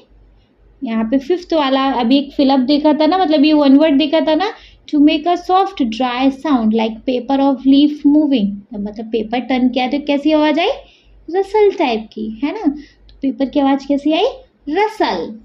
The children dash wondering when comments awaited, मतलब चिल्ड्रंस को थोड़ा सा क्या हो गया, थोड़ा सा आश्चर्य हो रहे थे जब ऐसे ऐसे कमेंट्स आ रहे थे। कमेंट्स मतलब आश्चर्य क्यों हो रहा था बच्चे उनको, बताइए बताइए बच्चे, जल्दी से बताइए। लाइक होता है ना, मतलब कि मैंने आपको अभी फोर्थ वाले में बताया था, cry with loud uncontrollable gaps, है ना, तो जो सारे गैप्स थे उनकी वजह से अनकंट्रोलेबल जो आवाज़ थी कैसी हो रही थी, वो सॉब, है ना। आंसर में बच्चे क्या लिख सकते हैं, सॉफ्ट। ठीक है, मतलब जब वो कमेंट्स आ रहे थे, जब वो मतलब मैम नाम कॉल कर रही थी, तो फिर बच्चों को क्या हो रहा था, उससे आश्चर्य हो रहा था, थोड़ा वंडरिंग हो रहे थे। ठीक है, someone dash in frustration and the dash of the student steadily increase. देखो, कुछ एक फ्रस्ट्रेशन में क्या कर रहे थे, क्या कर सकते हैं बच्चे, मरमरिंग, है ना, मतलब एक बच्चा कोई भी वहाँ पे फ्रस्ट्रेशन में बड़बड़ा रहा था, है ना। And the dash of the student steadily increase, मतलब इसमें क्या आएगा बच्चे, बच्चे कभी कुछ आप ही बता दिया करो, बताइए फटाफट फटाफट बताइए। देखो, उनमें से एक बच्चा क्या थोड़ा सा स्ट्राइक किया, मतलब कि जो पैरट की तेज वाली आवाज थी ना, उस तरीके से उसने एक बच्चे ने स्ट्राइक किया। ठीक है, finally when the teacher praise the student for the excellence performance the student dash with excitement. देखो, जब जब जब जब जब टीचर ने स्टूडेंट की तारीफ करी अच्छी परफॉर्मेंस की वजह से, तो जो बच्चा था स्टूडेंट सही बोल रही हूँ ना मैं? हाँ, मैं पता नहीं होता बच्चे, कभी कभी फ्लो में क्या बोल जाती हूँ। जो बच्चा था उसने एक्साइटमेंट के साथ क्या किया? गैस्प किया होगा, मतलब एकदम से खुशी से ऐसे सांस से नहीं लेते, जैसे मैंने बताया था थोड़ा एक्साइटमेंट में थोड़ा सा उसमें ऐसे सांस लेते हैं, है ना? उसको क्या कर रहा था, उसने थोड़ा सा गैस्प किया था। नहीं गैस्प नहीं किया था, उसने शाइट किया था। ठीक है, समझ में आ गया? जब अच्छे से आ गया तो फिर क्या दिक्कत है, थर्ड वाला देख लेंगे। सो हमारे पास थर्ड क्वेश्चन में क्या है, the word catamaran is used in the text. हाँ जी, कैटमरान एक टेक्स्ट में यूज किया गया है, हमें पता है। The word originated from Tamil language kattumaram meaning tied wood. मतलब देखो यहाँ पे कैटमरान का यूज किया गया है ना, मतलब कैटमरान बोट, वो जो बोल रही थी ना रिवर कि देखो शिप तो बहुत बड़े बड़े होते हैं, लेकिन कोई बात नहीं, ठीक है चलो, मेरे हिसाब से तो यहाँ चंदू की कैटमरान ही ठीक है। तो ये जो कैटमरान वर्ड है इसको तमिल लैंग्वेज में बोलते हैं कट्टुमारम। कट्टुमारम का मतलब होता है टाइड वुड। टाइड वुड मतलब लड़कियों कह रही हूँ, लकड़ियों को टाइटली बांध देना। जब लकड़ियों को एक साथ टाइटली बांध देते हैं, बच्चे लड़कियां निकले तो, लड़कियां मत बोलना मैम क्या बोल रही हो टाइट वुड, ठीक है, मतलब कि लकड़ियों को टाइटली बांध देना, और लकड़ियों को टाइटली बांध के एक बोट बना देना, है ना, उसको हम बोलते हैं यहाँ कैटमरान, जिसको कि तमिल से लिया गया है कट्टुमरम से। ठीक है, चल now next, find out the meaning of these words. आपको ये जो नीचे वर्ड्स दिए हुए हैं इनके आपको मीनिंग्स बताने हैं, and from which Indian language these words were borrowed, और ये कौन सी लैंग्वेज में इन शब्दों को लिया गया है, मतलब ये सारे जो शब्द है कौन से शब्द हैं ये, ठीक है, मतलब किस लैंग्वेज के हैं वो यहाँ पे आपको बताना है। चलो, first one is Karma. Karma मतलब क्या होता है बच्चे, मतलब कि हम जो कर्म करेंगे उनको भुगतेंगे, है ना, मतलब कोई भी हमारा ऐसा एक्शन जो कि हमारी फ्यूचर लाइफ को अफेक्ट कर सकता है, लेकिन सारे एक्शन ही ऐसे होते हैं, हम जो भी आज करेंगे उसका हमें कल फल जरूर मिलेगा, है ना। तो वो मीनिंग है इसका, एक्शन और deed that affect future life. और ये लैंग्वेज मतलब कौन सी लैंग्वेज से लिया गया है कर्मा, संस्कृत से। ठीक है, चलो सेकंड है साहिब। साहिब हम हिंदी में भी बोलते हैं साहिब, और हम उर्दू में भी बोलते हैं साहिब। तो ये कहाँ से लिया गया है बच्चे, हिंदी और उर्दू से लिया गया है। और साहिब मतलब क्या होता है, respectful address for a man, मतलब हम किसी आदमी को थोड़ा रेस्पेक्ट देते हैं तब हम बोलते हैं ना साहिब, किसी छोटे बच्चे को तो नहीं बोल देते, मतलब वो एक बात अलग है, प्यार प्यार में बोलते हैं, लेकिन ऐसे नहीं बोलते ना। साहिब मतलब अपने से बड़े को, जिसको हम रेस्पेक्ट दे रहे हैं उसको बोलते हैं। ठीक है, चटनी। चटनी कहाँ से आया है, चटनी तो हमारा भैया हिंदी का ही शब्द है, हम हिंदी में चटनी बोलते हैं, है ना। इसका मतलब होता है कि स्पाइसी सॉस और रिफिश, है ना, मतलब कि थोड़ा रिलिश, सॉरी रिफिश कह रही हूँ, है ना, स्पाइसी सॉस और रिलिश मतलब जो खट्टी सी होती है, मतलब जूसी टाइप की होती है, उसको तो हम बोलते हैं चटनी। ठीक है, गुरु। गुरु शब्द कहाँ से आया बच्चे, ये शब्द आया हमारा संस्कृत से, और गुरु मतलब होता है स्पिरिचुअल टीचर और गाइड। हम इसको टीचर या गाइडर के लिए यूज करते हैं, जो भी हमें गाइड करता है हम उसको बोलते हैं गुरु, है ना। जो भी हमें कुछ भी चीज सिखाता है उसको हम क्या बोलते हैं, गुरु। ठीक है, वरांडा। वरांडा मतलब क्या होता है बच्चे, एक या तो ओपन पोर्च या बालकनी, इनको ही तो हम वरांडा बोलते हैं। ठीक है, तो ये शब्द कहाँ से आया है बच्चे, ये शब्द आया पोर्तुगीज से या फिर हिंदी से। पोर्तुगीज में भी और हिंदी में भी, दोनों में इसको वरांडा बोलते हैं। ठीक है, जंगल। जंगल जंगल जंगल बात चली है, पता चला है, ये जंगल बोलते हैं, हिंदी का ही शब्द है हमारा ये। इसका मतलब क्या होता है, डेंस फॉरेस्ट और वाइल्डरनेस, मतलब कि एक घना जंगल जो कि जंगली जानवरों से भरा हो। क्लियर। नेक्स्ट देखेंगे बच्चे, नेक्स्ट है हमारे पास एरेका। एरेका मतलब क्या होता है, ये शब्द एक मलयालम का शब्द है, और इस शब्द का मतलब होता है a type of palm tree और इट्स नट, है ना, किसी एक पाम ट्री का या तो कोई टाइप होता है, या फिर हम इसको नट को भी कहते हैं, मतलब उसके नट को भी कहते हैं। ठीक है, नेक्स्ट है पालन क्वीन, पालन क्वीन हिंदी में भी बोलते हैं, संस्कृत में भी बोलते हैं, मतलब होता है इसका a covered seat carried by people, मतलब लोगों के द्वारा एक सीट जो कवर्ड हो। ठीक है, समझ आ रहा है, अच्छे से आ रहा है, ठीक है। तो देख लेंगे बच्चे हम अपना next question which is we have Chandu is the fisherman, Chandu जो कि एक फिशरमैन है, हैज अ कैटमरान, उसके पास कैटमरान है, that the river preferred to a ship, मतलब जो कि उसने एक बार में रिवर ने इसका प्रेफरेंस भी दिया है। Given below are some boats that are used in different parts of our country, ठीक है, मतलब यहाँ पे कुछ बोट्स दिए गई हैं। देखो क्वेश्चन में है सबसे पहले चंदू जिसके पास एक कैटमरान है जिसका कि रिवर ने भी प्रेफरेंस दिया है, एक शिप टाइप होती है, मतलब एक बोट टाइप होती है, ठीक है।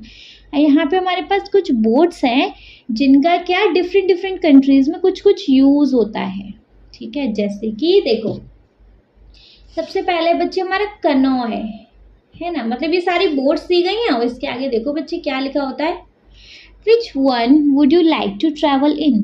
अब ये सारी जो बोट्स हैं देखो जैसे कि canoe, catamaran, coracle and shikara, सारी बोट्स हैं। आप बताइए सबसे पहले फर्स्ट पार्ट में तो कि which one would you like to travel in, आप इनमें से कौन सी बोट पे, मतलब आप इनमें से किस पे ट्रैवल करना चाहेंगे, बताइए। आंसर सबके अलग अलग हो सकते हैं, सो प्लीज कंफ्यूज मत होना, मैम आपने कुछ और लिखवाया था, हमारी मैम ने कुछ और लिखवाया है, हमें कुछ और लग रहा है, कुछ भी आंसर लिख सकते हो, ठीक है। I would like to travel in a shikara because it looks like beautiful and peaceful on lake like Dal Lake, है ना। देखो मुझे तो शिकारा अच्छी लग रही है ना, कितनी सुंदर और कितनी शांत है ना, मुझे तो शिकारा पसंद है। आंसर में भी वेरी भाई आंसर डिफर हो सकते हैं। नेक्स्ट देखेंगे, make a colourful drawing of a boat that you would to like to travel in. अब भैया जो भी बोट में आपको बैठना पसंद है आप उस बोट की ड्राइंग बनाएंगे, ये तो आप खुद बना लेंगे, हालांकि मेरी ड्राइंग भी बहुत अच्छी है लेकिन ड्राइंग आप खुद बनाएंगे। I am your English teacher not your drawing teacher. चलो फिफ्थ वाला देखेंगे। So the fifth we have solve the crossword puzzle based on the word related to water transport. बच्चे ये क्या है, हमारी एक पजल है, यहाँ पे वाटर ट्रांसपोर्ट से रिलेटेड क्या है, कुछ वर्ड्स हैं भैया, ढूंढो लगाओ करो, क्या क्या बना सकते हैं बच्चे। देखो जैसे कि फर्स्ट वाले में एस से हम क्या बना सकते हैं बच्चे, 4 लेटर का ब्लॉक दिया हुआ है ना, एस फॉर शिप हो सकता है, SHIP, वाटर ट्रांसपोर्ट है, फाइन। सेकंड देखें हम बच्चे, अगर हम सेकंड देखें, सेकंड है ONT, 2 ब्लॉक्स खाली हैं, बोट हो सकता है, बिल्कुल परफेक्ट, बोट हो गया, ठीक है। नेक्स्ट देखेंगे बच्चे हम, अगर हम नेक्स्ट देखें तो देखो थर्ड है हमारे पास जिसको हम राफ्ट कर सकते हैं, और क्या बोलते हैं फोर्थ है हमारे पास जिसको हम स्टीमर कर सकते हैं, ये सारे हमारे वाटर ट्रांसपोर्ट होते हैं, है ना, पता नहीं है तो प्लीज़ याद कर लीजिएगा। फिफ्थ होता है हमारे कनॉय, तो अभी हमने ऊपर ही इसका नाम पढ़ा है, fine. Sixth we have tug boat, ये सारी बोट्स ही हैं हमारे पास, and seventh we have, seventh way is seventh here, seventh we have yacht, yacht ऐसे ही नाम है ना, हाँ जी यच्त कुछ ऐसे करके नाम है, यही नाम है, ये सारे हमारे क्या हैं, वाटर ट्रांसपोर्ट। ओके चलिए तो भाई साहब मूव कर लेंगे अपना, ये पजल क्लियर हो गया। तो पजल के बाद अच्छा पजल का कुछ वो भी है, आपको डिस्क्रिप्शन दे रखा है, मतलब किस किस टाइप का ये क्या क्या है, इनको पढ़ लीजिएगा, फिर आपके आंसर, वैसे हमने आपको आंसर में भी डायरेक्ट ही बता दिए, ठीक है। चलो now sixth we have read the highlighted words in the following lines from the text, text में से अपने हाईलाइटेड वर्ड को रीड करो, कर लेंगे, फिर क्या करना है, अच्छा रीड करने का नीचे देख लें। Now filling the blanks with the suitable preposition given with the bracket. चलो पहले फिलहाल ये देखें, read the highlighted word in the following line from the text, जैसे towards, over, down and preposition, ये सारे हमारे हाईलाइटेड वर्ड हैं, fine. Now next we have, now filling the blanks with a suitable preposition given within the bracket. आपको preposition बननी है बच्चे जो इन brackets में हो, जैसे Janvi takes the river advice and goes to the school, है ना. On her first day dash school, क्या हो सकता है बच्चे? सकता है बच्चे on her first day dash school Janvi stood nervously, है ना. एट स्कूल, है ना, एट स्कूल, स्कूल पर जानवी स्टूड नर्वसली, मतलब जानवी नर्वसली खड़ी थी. डैश द गेट, गेट के क्या, इन, आउटसाइड या एवव, अंदर थी. एवव मतलब ऊपर थी गेट के या आउटसाइड थी, गेट के बाहर खड़ी थी, गेट के बाहर खड़ी थी स्कूल पर, है ना. ठीक है. Clutching her bag close to her, the bell ring and she hurried, क्या hurried, dash the bustling classroom. देखो जैसे ही बेल रिंग हुई, मतलब जैसे ही घंटी बजी, वो जल्दी से क्लासरूम के बाहर गई, अंदर आई, या थ्रू क्लासरूम, बताइए. Inside the classroom, correct. चलो. She found seat dash to friendly classmate, उसने कहाँ सीट मिली उसको? दो फ्रेंडली क्लासमेट के बीच में, बिटवीन, है ना. आंसर हो जाएगा between. The teacher greeted them warmly and started the lesson dash number, dash number मतलब लेसन अबाउट नंबर, करेक्ट. चलो. Janvi listened attentively feeling excited dash the new adventure ahead, about the new adventure ahead. Clear? Any doubt बालकों? कोई नहीं है? चलो question number 7 देख लेंगे. सो बच्चे हमारा क्वेश्चन नंबर 7 है यहाँ पर, 7th है यहाँ पर. Read the highlighted words in the following sentences from the text. यहाँ से भैया अपनी हाईलाइटेड वर्ड्स देख लो. Down, on, off, up, down, up, up. ठीक है, सारे हाईलाइटेड वर्ड्स देख लिए.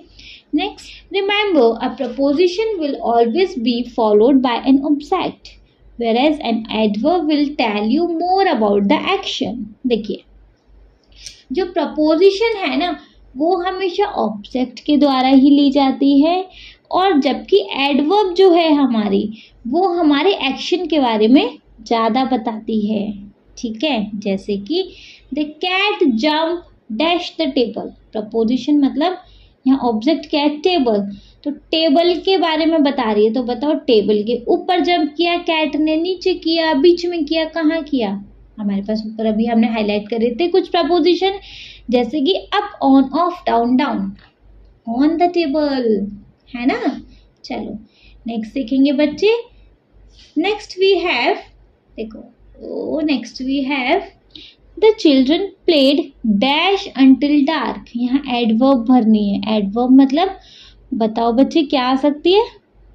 एडवर्ब क्या होती है अभी मैंने आपको बताया, तो यहाँ पे बच्चे एडवर्ब क्या आ सकती है? On the dark. आंसर दे सकते हैं the children played on until dark. Clear? Third we have she quickly ran dash the park. Preposition ran to the park, तो आंसर है she quickly ran to the park. Now fourth we have the helicopter was hovering. Adverb भरनी है, तो आ जाएगा the helicopter was hovering above. ठीक. We were just walking dash chatting, है ना. तो हम लोग मतलब घूमने के साथ साथ और क्या कर रहे हैं? Along chatting. Adverb भरनी है तो, है ना. After thoroughly wiping his shoes, he stepped. Adverb भरनी है तो he stepped inside. Clear? She drove slowly dash the sharp curve. Answer में आएगा प्रपोजिशन लगानी है तो she drove slowly around the sharp curve. Clear? Eighth we have he placed the, कहाँ गया? He placed the key dash the mat before leaving. Preposition लगानी है तो he placed the keys on the mat before leaving. ठीक है, समझ आ गया? आ गया तो चलिए बच्चे फिर किस बात की देरी, देखेंगे इसको, इसमें आगे क्या है. चलिए बच्चे, so the next topic we have let us speak. ठीक है, चलो इसमें देखते हैं बच्चे क्या है. Read the sentence given below, मतलब एक सेंटेंस दिया हुआ है नीचे, देखेंगे फिर इसमें क्या है। Dear dear what is the matter, you shouldn't cry you know, and you really shouldn't be scared. Dear क्या हुआ, क्या बात है, और हाँ तुमको रोना भी नहीं चाहिए, तुम्हें पता है, और तुम्हें ना डरना भी नहीं चाहिए, घबराना भी नहीं चाहिए। When you have been coming here to see me every day, well almost every day, क्यों इतना घबरा रहे हो, तुमको तो पता है घबराना भी नहीं चाहिए, तुम्हें पता है तुम मेरे से यहाँ रोज आके मिलते हो, तुम तो मुझे यहाँ आके रोज देखते हो। The river spoke to Janvi in a sleepy voice, ये सारी बात रिवर ने जानवी से कहा एक स्लीपी वॉइस में, मतलब कि एक थोड़ी सोई सी आवाज में। Work in pair and take turn to speak the same sentence in the other voice, some hint are given below. देखो, happy, surprised, angry, scared, sad and worried. देखिए जी, आपको बच्चे ये सारी बातें अब एक अदर वॉइस में कहनी है, ठीक है, मतलब अपनी एक अलग आवाज़ में, अलग बात में कहनी है। हैप्पी मूड में, सरप्राइज्ड वे में, एंग्रीड वे में मतलब गुस्से में, थोड़ा घबराए हुए स्कैर्ड वे में, सैड वे में मतलब थोड़ा दुखी वे में, एंड वरीड वे में मतलब थोड़ा सा एक चिंतित वे में। कैसे कह सकते हैं बच्चे, समझ रहे हो? ठीक है, समझ रहे हो तो देखेंगे आप कितना समझ रहे हो। देखो, this is an speaking activity, so no written answer is required, student practice saying the river's line in different tone. अब देखिए बच्चे, क्योंकि ये राइटिंग एक्टिविटी तो है नहीं, है ना, मतलब हम इसको लिख के दिखा दें, हमें इस लाइन को अलग अलग तरीके से कहनी है, मतलब कि थोड़ा अच्छे मूड में कहनी है इसी लाइन को। Dear dear what's the matter, you shouldn't cry you know, and you really shouldn't be scared, like ये सारी वाली लाइन आपको ये सारे इन टोन्स में कहनी है ना। अब आपको ये बोलनी है, तो भाई बोलने का काम तो हम अपना रिटन वर्क में नहीं कर सकते, है ना जी, तो आप इसकी खुद से प्रैक्टिस कीजिएगा। चलिए तो फिर प्रैक्टिस कर लेंगे, तो आप, मुझे पता है बहुत होशियार हैं। सेकंड देखेंगे, Janvi asks the river for advice and the river give advice. Janvi ने रिवर से एडवाइस मांगी और रिवर ने एडवाइस भी दी। Read the given situation and work in pair to ask for and give advice. Take turn to change your role. Use the prompts given below. Situation 1. You wish to play football at school but it has an all boys team only. देखिए जी, आपको यहाँ पे क्या है, आपको यहाँ कुछ लाइंस दी हुई हैं, ठीक है, आपको इन लाइंस को वर्क इन पेयर में करना है, मतलब एक बार आपको पूछना है, एक बार आपको एडवाइस देनी है, ठीक है, समझ में आ रहा है। जैसे कि एक सिचुएशन है हमारे पास, you wish to play football at school but it has an all boys team only, है ना। देखो, तो हम इसको कैसे पूछ सकते हैं, what do you think I should do about joining the football team, it's only for boys, तो इस तरीके से, है ना, और हमें एडवाइस देनी है तो I think you should talk to the coach and ask if girl can try out. You are just as good as the boys, है ना, हमें उसको एडवाइस देनी, मतलब एक लड़की है जिसको कि फुटबॉल खेलनी है, लेकिन आपकी केवल बॉयज़ की टीम है, आप उसको पहले तो पूछोगे कैसे, तुम्हें क्या लगता है तुम्हें फुटबॉल ज्वाइन करना चाहिए, लेकिन ये तो बॉयज़ का टीम है ना। और अगर आपको उसको एडवाइस देनी हो तो बच्चे, तो आप एडवाइस कैसे करोगे, I think you should talk to the coach and ask if girl can try out, है ना, मतलब एक काम करो, तुम ना उससे कोच से पूछ लो कि क्या गर्ल्स खेल सकती हैं, क्योंकि ना तुम भी बहुत अच्छा खेलती हो जैसे कि बॉयज़, है ना, ठीक है। Second situation we have, you have been unable to score well in mathematics due to nervousness during exam, है ना। देखो, आप ना मतलब मैथमेटिक्स में अच्छा स्कोर करने के लिए अनेबल हो, मतलब आप अच्छा स्कोर नहीं कर पा रहे हो, क्यों, क्योंकि आप नर्वस हो जाते हो एग्ज़ाम में, ठीक है। कैसे पूछोगे आप, do you think I should do something about my nervousness in maths exam, मतलब तुम्हें क्या लगता है, क्या मुझे कुछ करना चाहिए जिससे कि मतलब मैं जो नर्वस हो जाता हूँ मैथ्स के एग्ज़ाम में, जिससे कि ना हो, है ना। एडवाइस कैसे देंगे, Why don't you practice deep breathing before the exam to stay calm? तुम ऐसा क्यों नहीं करते कि मतलब थोड़ा एक डीप ब्रीदिंग की प्रैक्टिस करो एग्जाम से पहले, जिससे कि तुम काम रह सको, है ना। डीप ब्रीदिंग मतलब क्या बच्चे, सांस इनहेल करनी है, पहले सांस लेनी, आफ्टर देन 1 सेकेंड बाद सांस को छोड़ना, 1 सेकेंड और 10 second, I don't know actually, है ना। तो पहले सांस को इनहेल करना, पहले ब्रीथ को इनहेल करना, आफ्टर देन आफ्टर शायद सम सेकेंड उसको फिर एक्सहेल कर देना। ओके, चलो। Now the third situation we have, you really enjoy music class but do not get enough time to practice for it। देखो, तुम्हें म्यूजिक का क्लास एंजॉय करना पसंद है, मतलब म्यूजिक का क्लास में आपको अच्छा लगता है, लेकिन तुम्हारे पास इतना टाइम नहीं है कि तुम उसकी प्रैक्टिस कर सको। कैसे आस्किंग होगी भाई इसकी, कैसे पूछोगे? What would you do if you loved music but had no time to practice? मतलब तुम क्या करोगे कि तुम्हें गाना तो पसंद है, म्यूजिक तो पसंद है, लेकिन उसकी प्रैक्टिस करने के लिए तुम्हारे पास टाइम नहीं है, तो है ना। एंड सेकंड सॉल्यूशन, आपका एडवाइस क्या रहेगा? The best things to do is a set a small time each day, like 15 minute to practice music, है ना। आप एडवाइस कर सकते हो। अच्छा, ज़्यादा नहीं तो एक सबसे बेस्ट तरीका है अपने म्यूज़िक क्लास को एंजॉय करने का कि तुम ज़्यादा नहीं, कम से कम टाइम निकाल लो, लेकिन हर दिन like 15 minute to practice music, है ना। एडवाइस हो सकती है ना। चलो, फोर्थ सिचुएशन देखेंगे बच्चे। You can not see the black board clearly from the last bench. आपको ब्लैक बोर्ड लास्ट बेंच से क्लियर दिखाई नहीं दे रहा है। पूछोगे कैसे? I had appreciate your advice on not seeing the blackboard from the last bench। भाई, मुझे तुम्हारी एडवाइस पसंद नहीं आई भाई, क्योंकि मुझे पीछे लास्ट बेंच से ये ब्लैकबोर्ड नहीं दिखाई दे रहा है ना। चलो, एडवाइस सॉल्यूशन क्या होगा? इफ़ आई वर यू, अगर मैं तुम होता, then I would politely ask the teacher to move to a closer seat. अगर मैं तुम होता तो मैं टीचर से बहुत प्यार से पूछ लेता अपना सीट चेंज करने के लिए, अपना सीट मतलब ब्लैक बोर्ड के पास थोड़ा सा करने के लिए।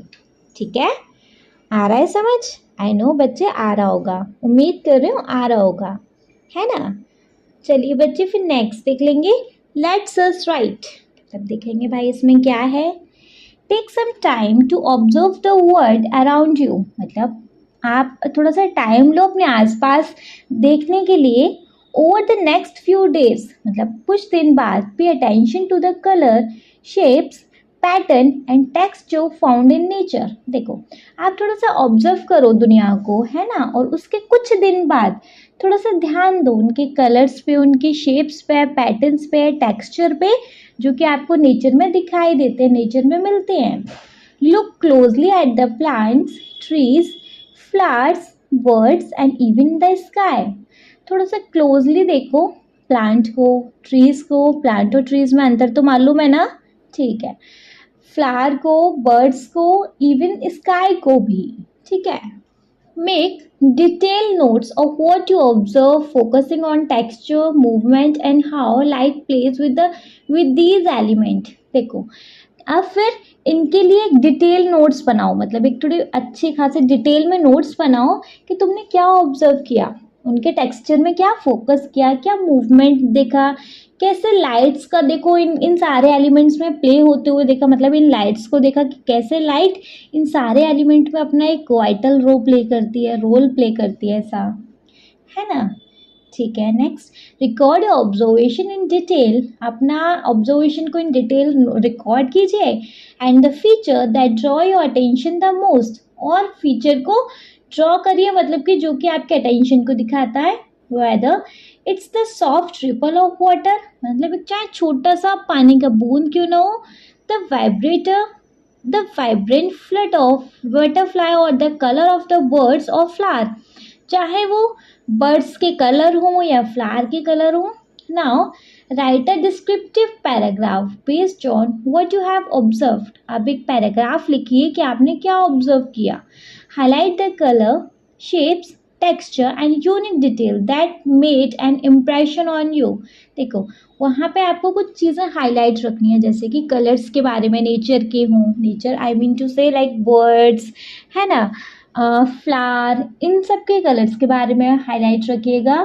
आफ्टर देन और क्या क्या है भाई, हाँ जी, मतलब इन सारी शेप्स के बारे में थोड़ा सा हाईलाइट रखने की ज़रूरत है आपको, और थोड़ी सी यूनिक डिटेल्स जो कि आपके पैराग्राफ को थोड़ा इम्प्रेसिव बनाए।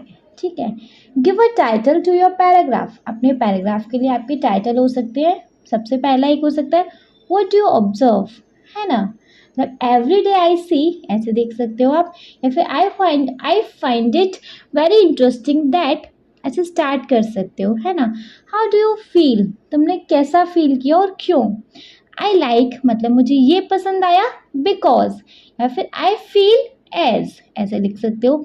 What is your message to everyone around you, अब मतलब आपने जो कुछ भी फील किया, जो कुछ भी देखा, उसके अकॉर्डिंग आप सामने वाले को क्या एडवाइस देना चाहोगे, क्या मैसेज देना चाहोगे, है ना। समझ आ रहा है बच्चे, ठीक है, समझ आ रहा है तो देखो जी आंसर दे सकते हैं। Every day I see the river near my house, मतलब ये आंसर मेरे अकॉर्डिंग है, आपके अकॉर्डिंग कुछ और हो सकता है ना। Every day I see the river near my house sparkling under the sun like a silver ribbon, है ना। देखो, मैं हर दिन ना रिवर को देखता हूँ, मेरे घर के पास है, वो ना धूप में ऐसे चमकती है जैसे कि सिल्वर रिबन की तरह। भाई धूप जब पानी पे पड़ेगी तो वो शाइन तो करेगी, है ना।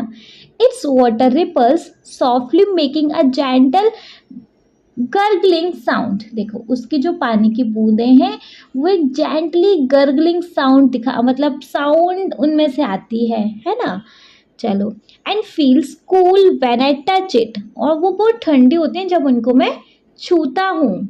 The green leaves of tree along the bank sway in the breeze, their rough bark contrasting with the smooth pebble on the shore। देखिए जी, जो उसकी ग्रीन लीव्स है, ट्रीज की जो ग्रीन लीव्स है, मतलब जो उसके किनारे, नदी के किनारे वो जो पेड़ हैं वो खड़े हुए हैं, उनकी जो ग्रीन लीव्स हैं बच्चे कैसी हैं, वो थोड़ी रफ बार्क है, ठीक है। और उसके किनारे पे एक स्मूथ पेबल पड़े हुए हैं, पेबल्स मतलब बच्चे पत्थर, ठीक है। मतलब एक रिवर के बारे में हम सारा कुछ एक एक इन डिटेल बता रहे हैं। I find it very interesting that tiny fishes dirt in the clear water, देखो मैंने क्या इंटरेस्टिंग देखा, tiny fishes in the clear water, they scale shining like rainbow, उसके जो स्केल्स थे, मतलब वो जो पीछे का टेल और वो जो पंख टाइप होते हैं ना, वो रेनबो के जैसे शाइन कर रहे थे। I feel peaceful watching the river flow, मुझे मतलब मैं एकदम शांति से, मुझे बड़ा अच्छा लग रहा था, बहुत शांतिदायक लग रहा था जब मैं उस रिवर के फ्लो को देख रहा था। As it seems to carry away all worries, ऐसा लग रहा था मानो कि सारी चिंता अपने साथ लेके जा रहा है वो फ्लो, है ना।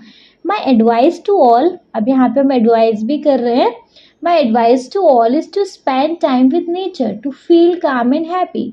तो भाई मैं सबको एडवाइस करूँगा या करूँगी कि आप ना थोड़ा सा नेचर के साथ टाइम स्पेंड करो, जिससे कि आपको थोड़ा काम और हैप्पी फील हो, है ना। देखो अब ये क्या है, ये भाई मेरी तरफ से एक आंसर है, आप लोग हो सकता है कुछ और चीज़ ऑब्जर्व करो तो उसके अकॉर्डिंग आंसर दो।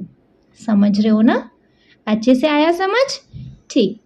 सो the next concept we have let us explore, ठीक है जी भाई, let us explore, I think ये लास्ट है। चलो, तो next concept we have let's us explore, ठीक है। यहाँ पे देखेंगे बच्चे हमारे पास कुछ क्वेश्चंस हैं, जैसे कि discuss why river in India are considered to be scared and most of them are preferred to as female। देखो question we have, discuss why river in India is considered to be sacred, sacred मतलब थोड़ा पवित्र, साफ, and most of them are referred to as female, some river are referred to as male, for example Brahmaputra and the Son. देखो जैसे कि यहाँ पे बोला गया है कि हमारे इंडिया में रिवर को पवित्र क्यों माना गया है ना। और कुछ जो रिवर्स हैं हम उनको फीमेल की तरह रेफर करते हैं और कुछ रिवर्स को मेल के जैसे, जैसे ब्रह्मपुत्र, ठीक है, ब्रह्मपुत्र नदी एंड द सोन, ठीक है। आंसर लिखेंगे बच्चे, देखो मतलब किसी नदी को हम देवता के रूप में पूछते हैं, किसी को देवी के रूप में, लाइक ऐसा है ये। आंसर क्या हो सकता है? रिवर इन इंडिया सैक्रेड, मतलब रिवर दुनिया इंडिया में पवित्र मानी जाती हैं। क्यों? Because they give life, water crops and the part of religious story, मतलब क्योंकि देखो ये जिंदगी देती हैं। छोटे छोटे जो इनके अंदर क्या बोलते हैं, फिशेज और बहुत सारे जो रेप्टाइल्स होते हैं उसके अंदर होते हैं, उनको लाइफ देती है। वाटर क्रॉप्स करती है ना, मतलब क्रॉप्स को वाटर देती है। और क्या, इनसे कुछ रिलेटेड हमारी स्टोरीज भी होती हैं, है ना। Many like Ganga and Yamuna are seen as female goddess who nurture and protect. ठीक है, मतलब कुछ नदियां एज अ फीमेल गुडेस के नाम से जानी जाती हैं, है ना, like Ganga and Yamuna. And some like Brahmaputra and Son are called male, possibly due to their strength or might associating them with the male gods, है ना। ऐसा क्यों हो सकता है कि ब्रह्मपुत्र और ये सोन मेल वाली नदियों के नाम से जाने जाते? क्योंकि इनमें जो मेल गॉड है उनके अकॉर्डिंग कुछ स्ट्रेंथ हो या कुछ मिथ हो, वो नहीं पता चला आज तक। करेक्ट है, तो आंसर बच्चे लिख सकते हैं, river in India is sacred because they give life, water crops and the part of religious stories. Many like Ganga and Yamuna are seen as female goddess who nurture and protect. Some like Brahmaputra and Son are called male, possibly due to their strength or myth associating them with a male god. Correct जी, ठीक है। चलो next question we have, in which language do you enjoy reading and learning the most? भाई इनमें से कौन सी language, मतलब कौन सी लैंग्वेज है जो कि आपको लिखना और पढ़ना बहुत पसंद है? बताओ, अपने अकॉर्डिंग बताएंगे भाई कि आपको कौन सी लैंग्वेज है जो लिखना और बोलना पसंद है ना। Now third we have, read the poster given below and answer the question that follow. Okay, मतलब हमें कुछ क्वेश्चंस दिए गए हैं, उनको देखना है और उनके अकॉर्डिंग आंसर देने हैं। देंगे तो ओके, हमें देखो बच्चे पोस्टर दिया गया है, मैं इस पोस्टर को ऑब्जर्व करके कुछ आंसर देने हैं। ठीक है, चलो करेंगे तो फिर। What are the things you can observe in the poster? बच्चे आपको पोस्टर में क्या दिखाई दे रहा है कि जो सारी लड़कियां हैं ये पढ़ रही हैं और पढ़ने के साथ बड़ा खुश हैं, है ना। क्या आंसर दे सकते हो भाई? बताइए जी, क्या आंसर कर सकते हैं? आपको इस पोस्टर में क्या दिखाई दे रहा है? The poster shows 4 girl who looks very happy. इस पोस्टर में 4 लड़कियां दिखाई दे रही हैं, बहुत खुश हैं। They are smiling and sitting close to each other. ये हंस रही हैं और पास पास बैठी हुई हैं। The girls are holding a pencil and writing in a notebook. लड़कियों के हाथ में पेंसिल है और वो नोटबुक में कुछ लिख रही हैं। सो दे माइट बी स्टडिंग और लर्निंग। तो हो सकता है शायद वो पढ़ रही हो या कुछ याद कर रही हूँ। They are wearing colourful clothes and the simple background suggest they are in a classroom. देखो, इन्होंने सिंपल से कलरफुल क्लॉथ पहने हुआ और इनका जो बैकग्राउंड है वो मतलब क्लासरूम का लग रहा है क्योंकि वो सिंपल है ना। This is a message on the poster that says happiness of a nation lies in the dignity of its daughter, written in white and मतलब इसके ऊपर इस बैकग्राउंड के ऊपर एक बच्चे पोस्टर जैसा लिखा हुआ है, उस पर लिखा है the happiness of a nation lies in the dignity of its daughter. ठीक है, इसके ऊपर ये लिखा हुआ है written in white and orange letter on a teal and orange background. ठीक है, समझ में आया? कैसे लिख सकते हैं? The poster shows 4 girl who looks very happy, they are smiling and sitting close to each other. The girls are holding a pencil and writing in a notebook so that they might be studying or learning. They are wearing colorful clothes and the simple background suggests they are in a classroom. There is a message on the poster that says happiness of a nation lies in the dignity of its daughter. ठीक है, written in a white and the orange letter on the teal and orange background. Okay, समझ आया कैसे लिखना है? समझ आया तो बच्चे सेकंड क्वेश्चन देखेंगे. Why do you think the girl looks happy? आपको इसे क्यों लग रहा है कि लड़कियां खुश हैं? भाई सिंपल सी बात है, उनका बैकग्राउंड क्लासरूम का लग रहा है, इनके हाथ में नोटबुक है, पेंसिल है, मतलब ये पढ़ते हुए खुश लग रही हैं, है ना. आंसर दे सकते हैं. The girls look happy because they might be learning something new, मतलब शायद ही कुछ नया सीख रही हैं, लाइक स्टडिंग और राइटिंग, है ना, which make them feel good, जो कि इन्हें अच्छा फील करा रहा है. They are smiling so that they probably feel safe and cared for, है ना, मतलब ये स्माइल कर रही है तो शायद ही अच्छा सेफ फील कर रही है ना. Maybe they have nice teacher और friend who make them laugh and feel important. हो सकता है इनका जो टीचर हैं, जो इनके फ्रेंड्स हैं, इनको अच्छा फील करा रहे हैं, इनको हंसी दिलवा रहे हैं और शायद ये फील इम्पोर्टेंट, मतलब ये इम्पोर्टेंट फील कर रही हैं. ठीक है. So answer we can write the girls look happy because they might be learning something new, like studying or writing, which makes them feel good. They are smiling so they probably feel safe and cared for. Maybe they have nice teacher or friend who make them laugh and feel important. Clear बच्चे? चलो थर्ड देखेंगे. So third है हमारे पास dignity means self respect. हाँ जी, dignity का मतलब होता है self respect. What is the relation between dignity and happiness? तो बच्चे बताओ, सेल्फ रेस्पेक्ट और एक खुशी में क्या अंतर है, हैप्पीनेस में क्या अंतर है ना, बताइए जी. देखो, रेस्पेक्ट होती है, सेल्फ रेस्पेक्ट होती है जो हमें अंदर से प्राउड फील करवाती है ना. जब लड़कियों को अच्छे से ट्रीट किया जाता है, उन्हें पढ़ने का, आगे बढ़ने का मौका मिलता है, तो ये अपने बारे में अच्छा फील करती हैं, जिसे कि हम डिग्निटी बोलते हैं, जिसे कि हम सेल्फ रेस्पेक्ट बोलते हैं, है ना. और जहाँ पे सेल्फ रेस्पेक्ट है वहाँ पे ये अच्छा फील करेंगी, है ना, क्योंकि इनको पता है कि जब ये थोड़ा पढ़ लिख जाएंगी, जब मतलब थोड़ा बड़े अच्छे काम करने लगेंगी, थोड़ा बड़ी बन जाएंगी, तो इनको सब इम्पोर्टेंट देंगे, इनको सब प्यार करेंगे, है ना. इसीलिए सेल्फ रेस्पेक्ट हमेशा खुशी को बढ़ाती है. Just like sunlight helps a plant grow, dignity वैसे ही हैप्पीनेस में होगी. देखो, डिग्निटी है तो हैप्पीनेस जरूर होगी, लेकिन हैप्पीनेस है तो जरूरी नहीं है कि डिग्निटी हो. मतलब सेल्फ रेस्पेक्ट है तो खुशी होगी, लेकिन अगर खुशी है देन दैट डजंट मीन कि सेल्फ रेस्पेक्ट भी हो. ठीक है, आ रहा है समझ? चलो देखेंगे बच्चे.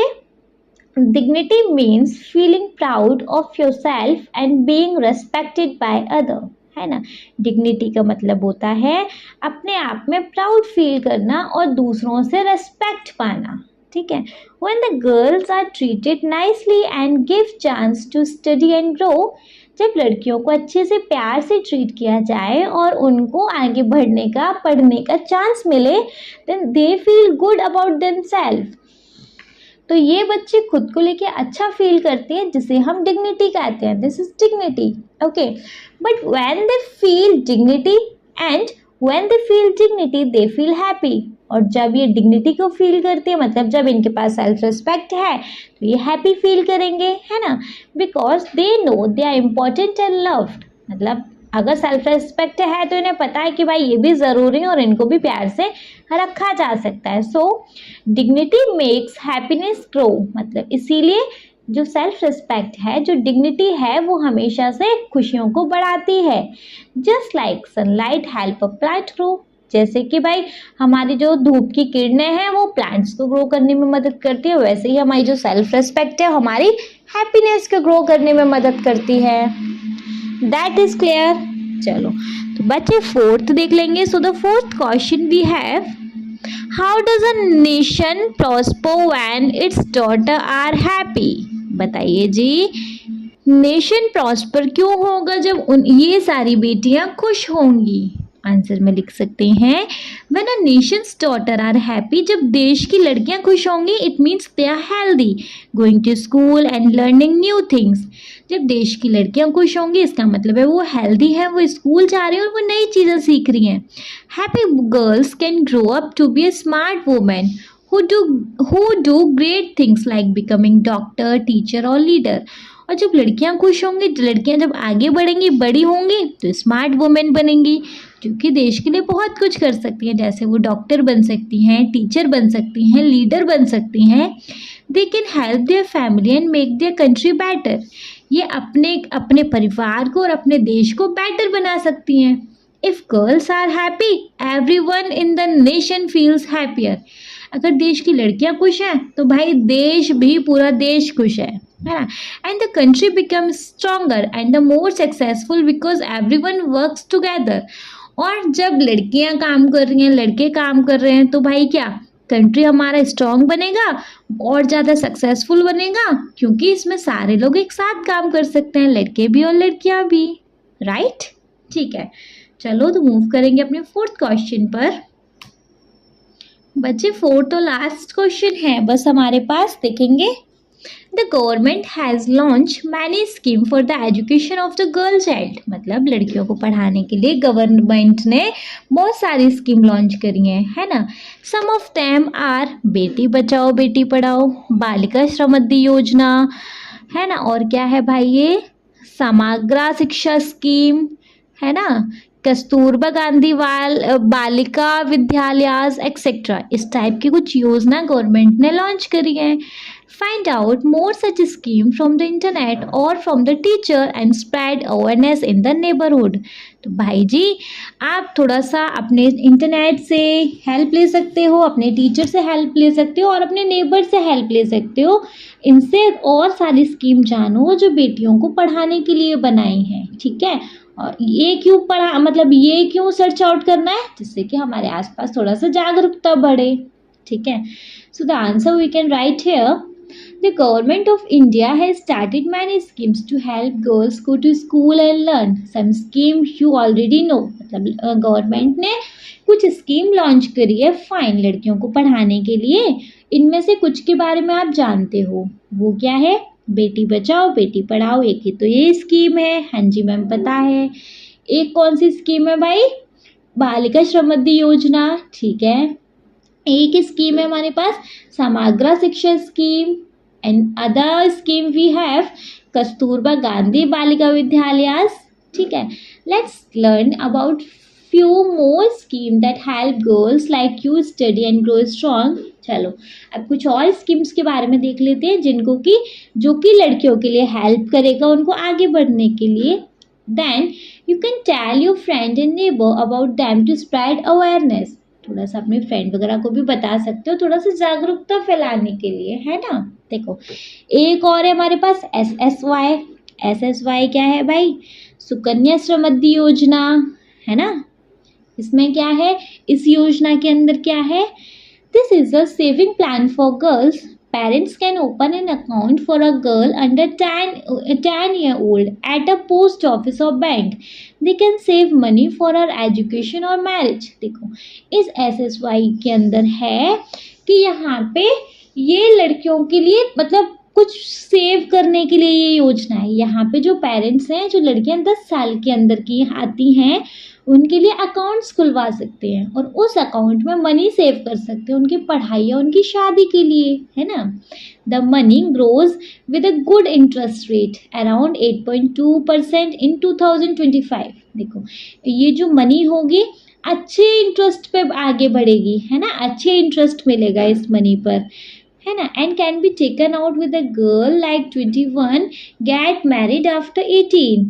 It help parents plan for girls future so she can study well and happy, है ना। तो ये क्या भाई पेरेंट्स को हेल्प करेगा, पेरेंट्स को मतलब उनके गर्ल्स के फ्यूचर की इतना टेंशन नहीं होगी इतना, क्योंकि वो इतना इस योजना के अंदर सेव कर चुके होंगे।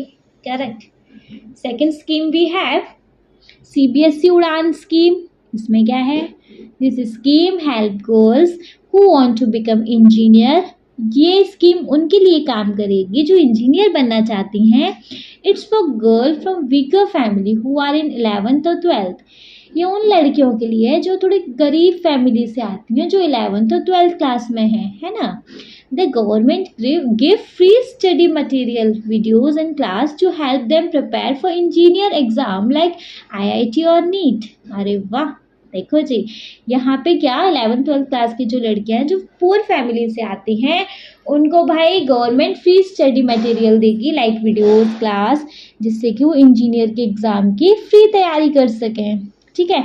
If a girl get into a good college she can also get money for fees and hostel cost. भाई अगर लड़कियों को अच्छे स्कूल में कॉलेज में एडमिशन भी मिल जाता है, तो उनके फिर कॉलेज की और हॉस्टल की फीस भी फ्री रहेगी, है ना। It help girls dream big and study hard. ये लड़कियों के सपनों को पूरा करने में और उनको कड़ी मेहनत करने में कितना हेल्प करेगा, है ना। चलो थर्ड एंड फोर्थ बच्चे ये भी हमारे पास स्कीम है, इनको आप देख लीजिएगा। नेम बता दूं, national scheme for incentive to girls for secondary education, and fourth one we have Rajiv Gandhi scheme for empowerment of adolescence girl. ठीक है, आप इनको प्लीज रीड आउट कर लीजिएगा। चलो एक बार फिर बता ही देते हैं। This scheme is for girls who have passed class 8 and are between 14 to 18 year old. ये क्लास 8 की जो लड़कियों ने पास करेंगी उनके लिए ये स्कीम है, जो कि 14 से 18 ईयर ओल्ड की होंगी। It gives ₹300 to girls from SC and ST family और those who study in Kasturba Gandhi Balika Vidyalaya, जो कि कस्तूरबा गांधी बालिका विद्यालय में पढ़ेंगी और जो SC और ST कास्ट से बिलोंग करती होंगी उनको 3000 रुपीज़ मिलेंगे। The money is kept in a bank and can be taken out with the interest when the girl turns 18 and pass class 10. It helps girls stay in the school and not drop out. देखो ये क्या, ये आपको कब मिलेंगे, जब लड़कियां 18 साल की हो जाएंगी या जब लड़कियां 10th पास कर लेंगी। ठीक है, चलो बच्चे फोर्थ देख लेंगे। So the fourth we have Rajiv Gandhi scheme for empowerment of adolescence girl. इसको भी फटाफट से पढ़ लेंगे। चलो the scheme is for large age 11 to 18 year. ये भाई स्कीम 11 से 18 साल की लड़कियों के लिए होगी। It helps them learn life skills, stay healthy and get good food. मतलब ये लड़कियों को अच्छे स्किल सिखाने के लिए, हेल्दी रखने के लिए और अच्छे खाना प्रोवाइड करने के लिए रहेगी। It also teach them about hygiene and gives them training for job. इसके अंदर लड़कियां हाइजीन रहना सीखेंगी और जॉब्स की ट्रेनिंग करना भी यहीं सीखेंगी। Girls can join this scheme through Anganwadi centre. लड़कियां इस स्कीम को आंगनवाड़ी सेंटर से ज्वाइन कर सकती हैं। It make girls strong and ready for a bright future. यहाँ से लड़कियों को स्ट्रॉन्ग बनने की हिम्मत मिलेगी और उनका फ्यूचर ब्राइट रहने के लिए वो रेडी रहेंगी। ठीक है, how to spread awareness in your neighbourhood. भाई अपने नेबरहुड में कैसे अवेयरनेस स्प्रेड करोगे, सबको कैसे बताओगे, अपने आस पड़ोस में बताओ। Tell your friend and family. भाई अपने फैमिली और फ्रेंड में बताकर। Make poster. पोस्टर बनाओ, पोस्टर को कहीं भी इधर उधर किसी भी दीवारों पे पेस्ट करो। Talk to your teacher. Teacher से बात करके। And visit an anganwadi centre. और भाई या फिर आंगनवाड़ी सेंटर में विजिट करके। करेक्ट, इनके अंदर का आप देख लीजिएगा। समझ आ गया? तो बच्चे इस चैप्टर में था बस इतना ही, मतलब इतना ही क्या, बहुत ही था, बट कोई बात नहीं, हमने इस पूरे चैप्टर को कंप्लीट किया इन वन शॉट। ठीक है, तो अगर आप इस वीडियो को देख रहे हो तो बच्चे मैं आपको बोलूँगी, मैं आपको प्रेफर करूँगी कि आप सबसे पहले इसका एक्सप्लेनेशन वीडियो देखें, आफ्टर देन इसका एक्सरसाइज वीडियो देखेंगे तो आपको बहुत कुछ बिना पढ़े समझ में आने लगेगा ऐसा। ठीक है, वीडियो पसंद आया हो बच्चे, ये सारी चीज़ें समझ में आई हो तो प्लीज़ आप इस वीडियो को एक लाइक कर दीजिएगा। चैनल को सब्सक्राइब तो ज़रूर ही करेंगे और आपके जिन फ्रेंड्स के लिए ये वीडियो हेल्पफुल होता है उनको इस वीडियो को उठा के शेयर कर दीजिएगा। Okay, thank you so much.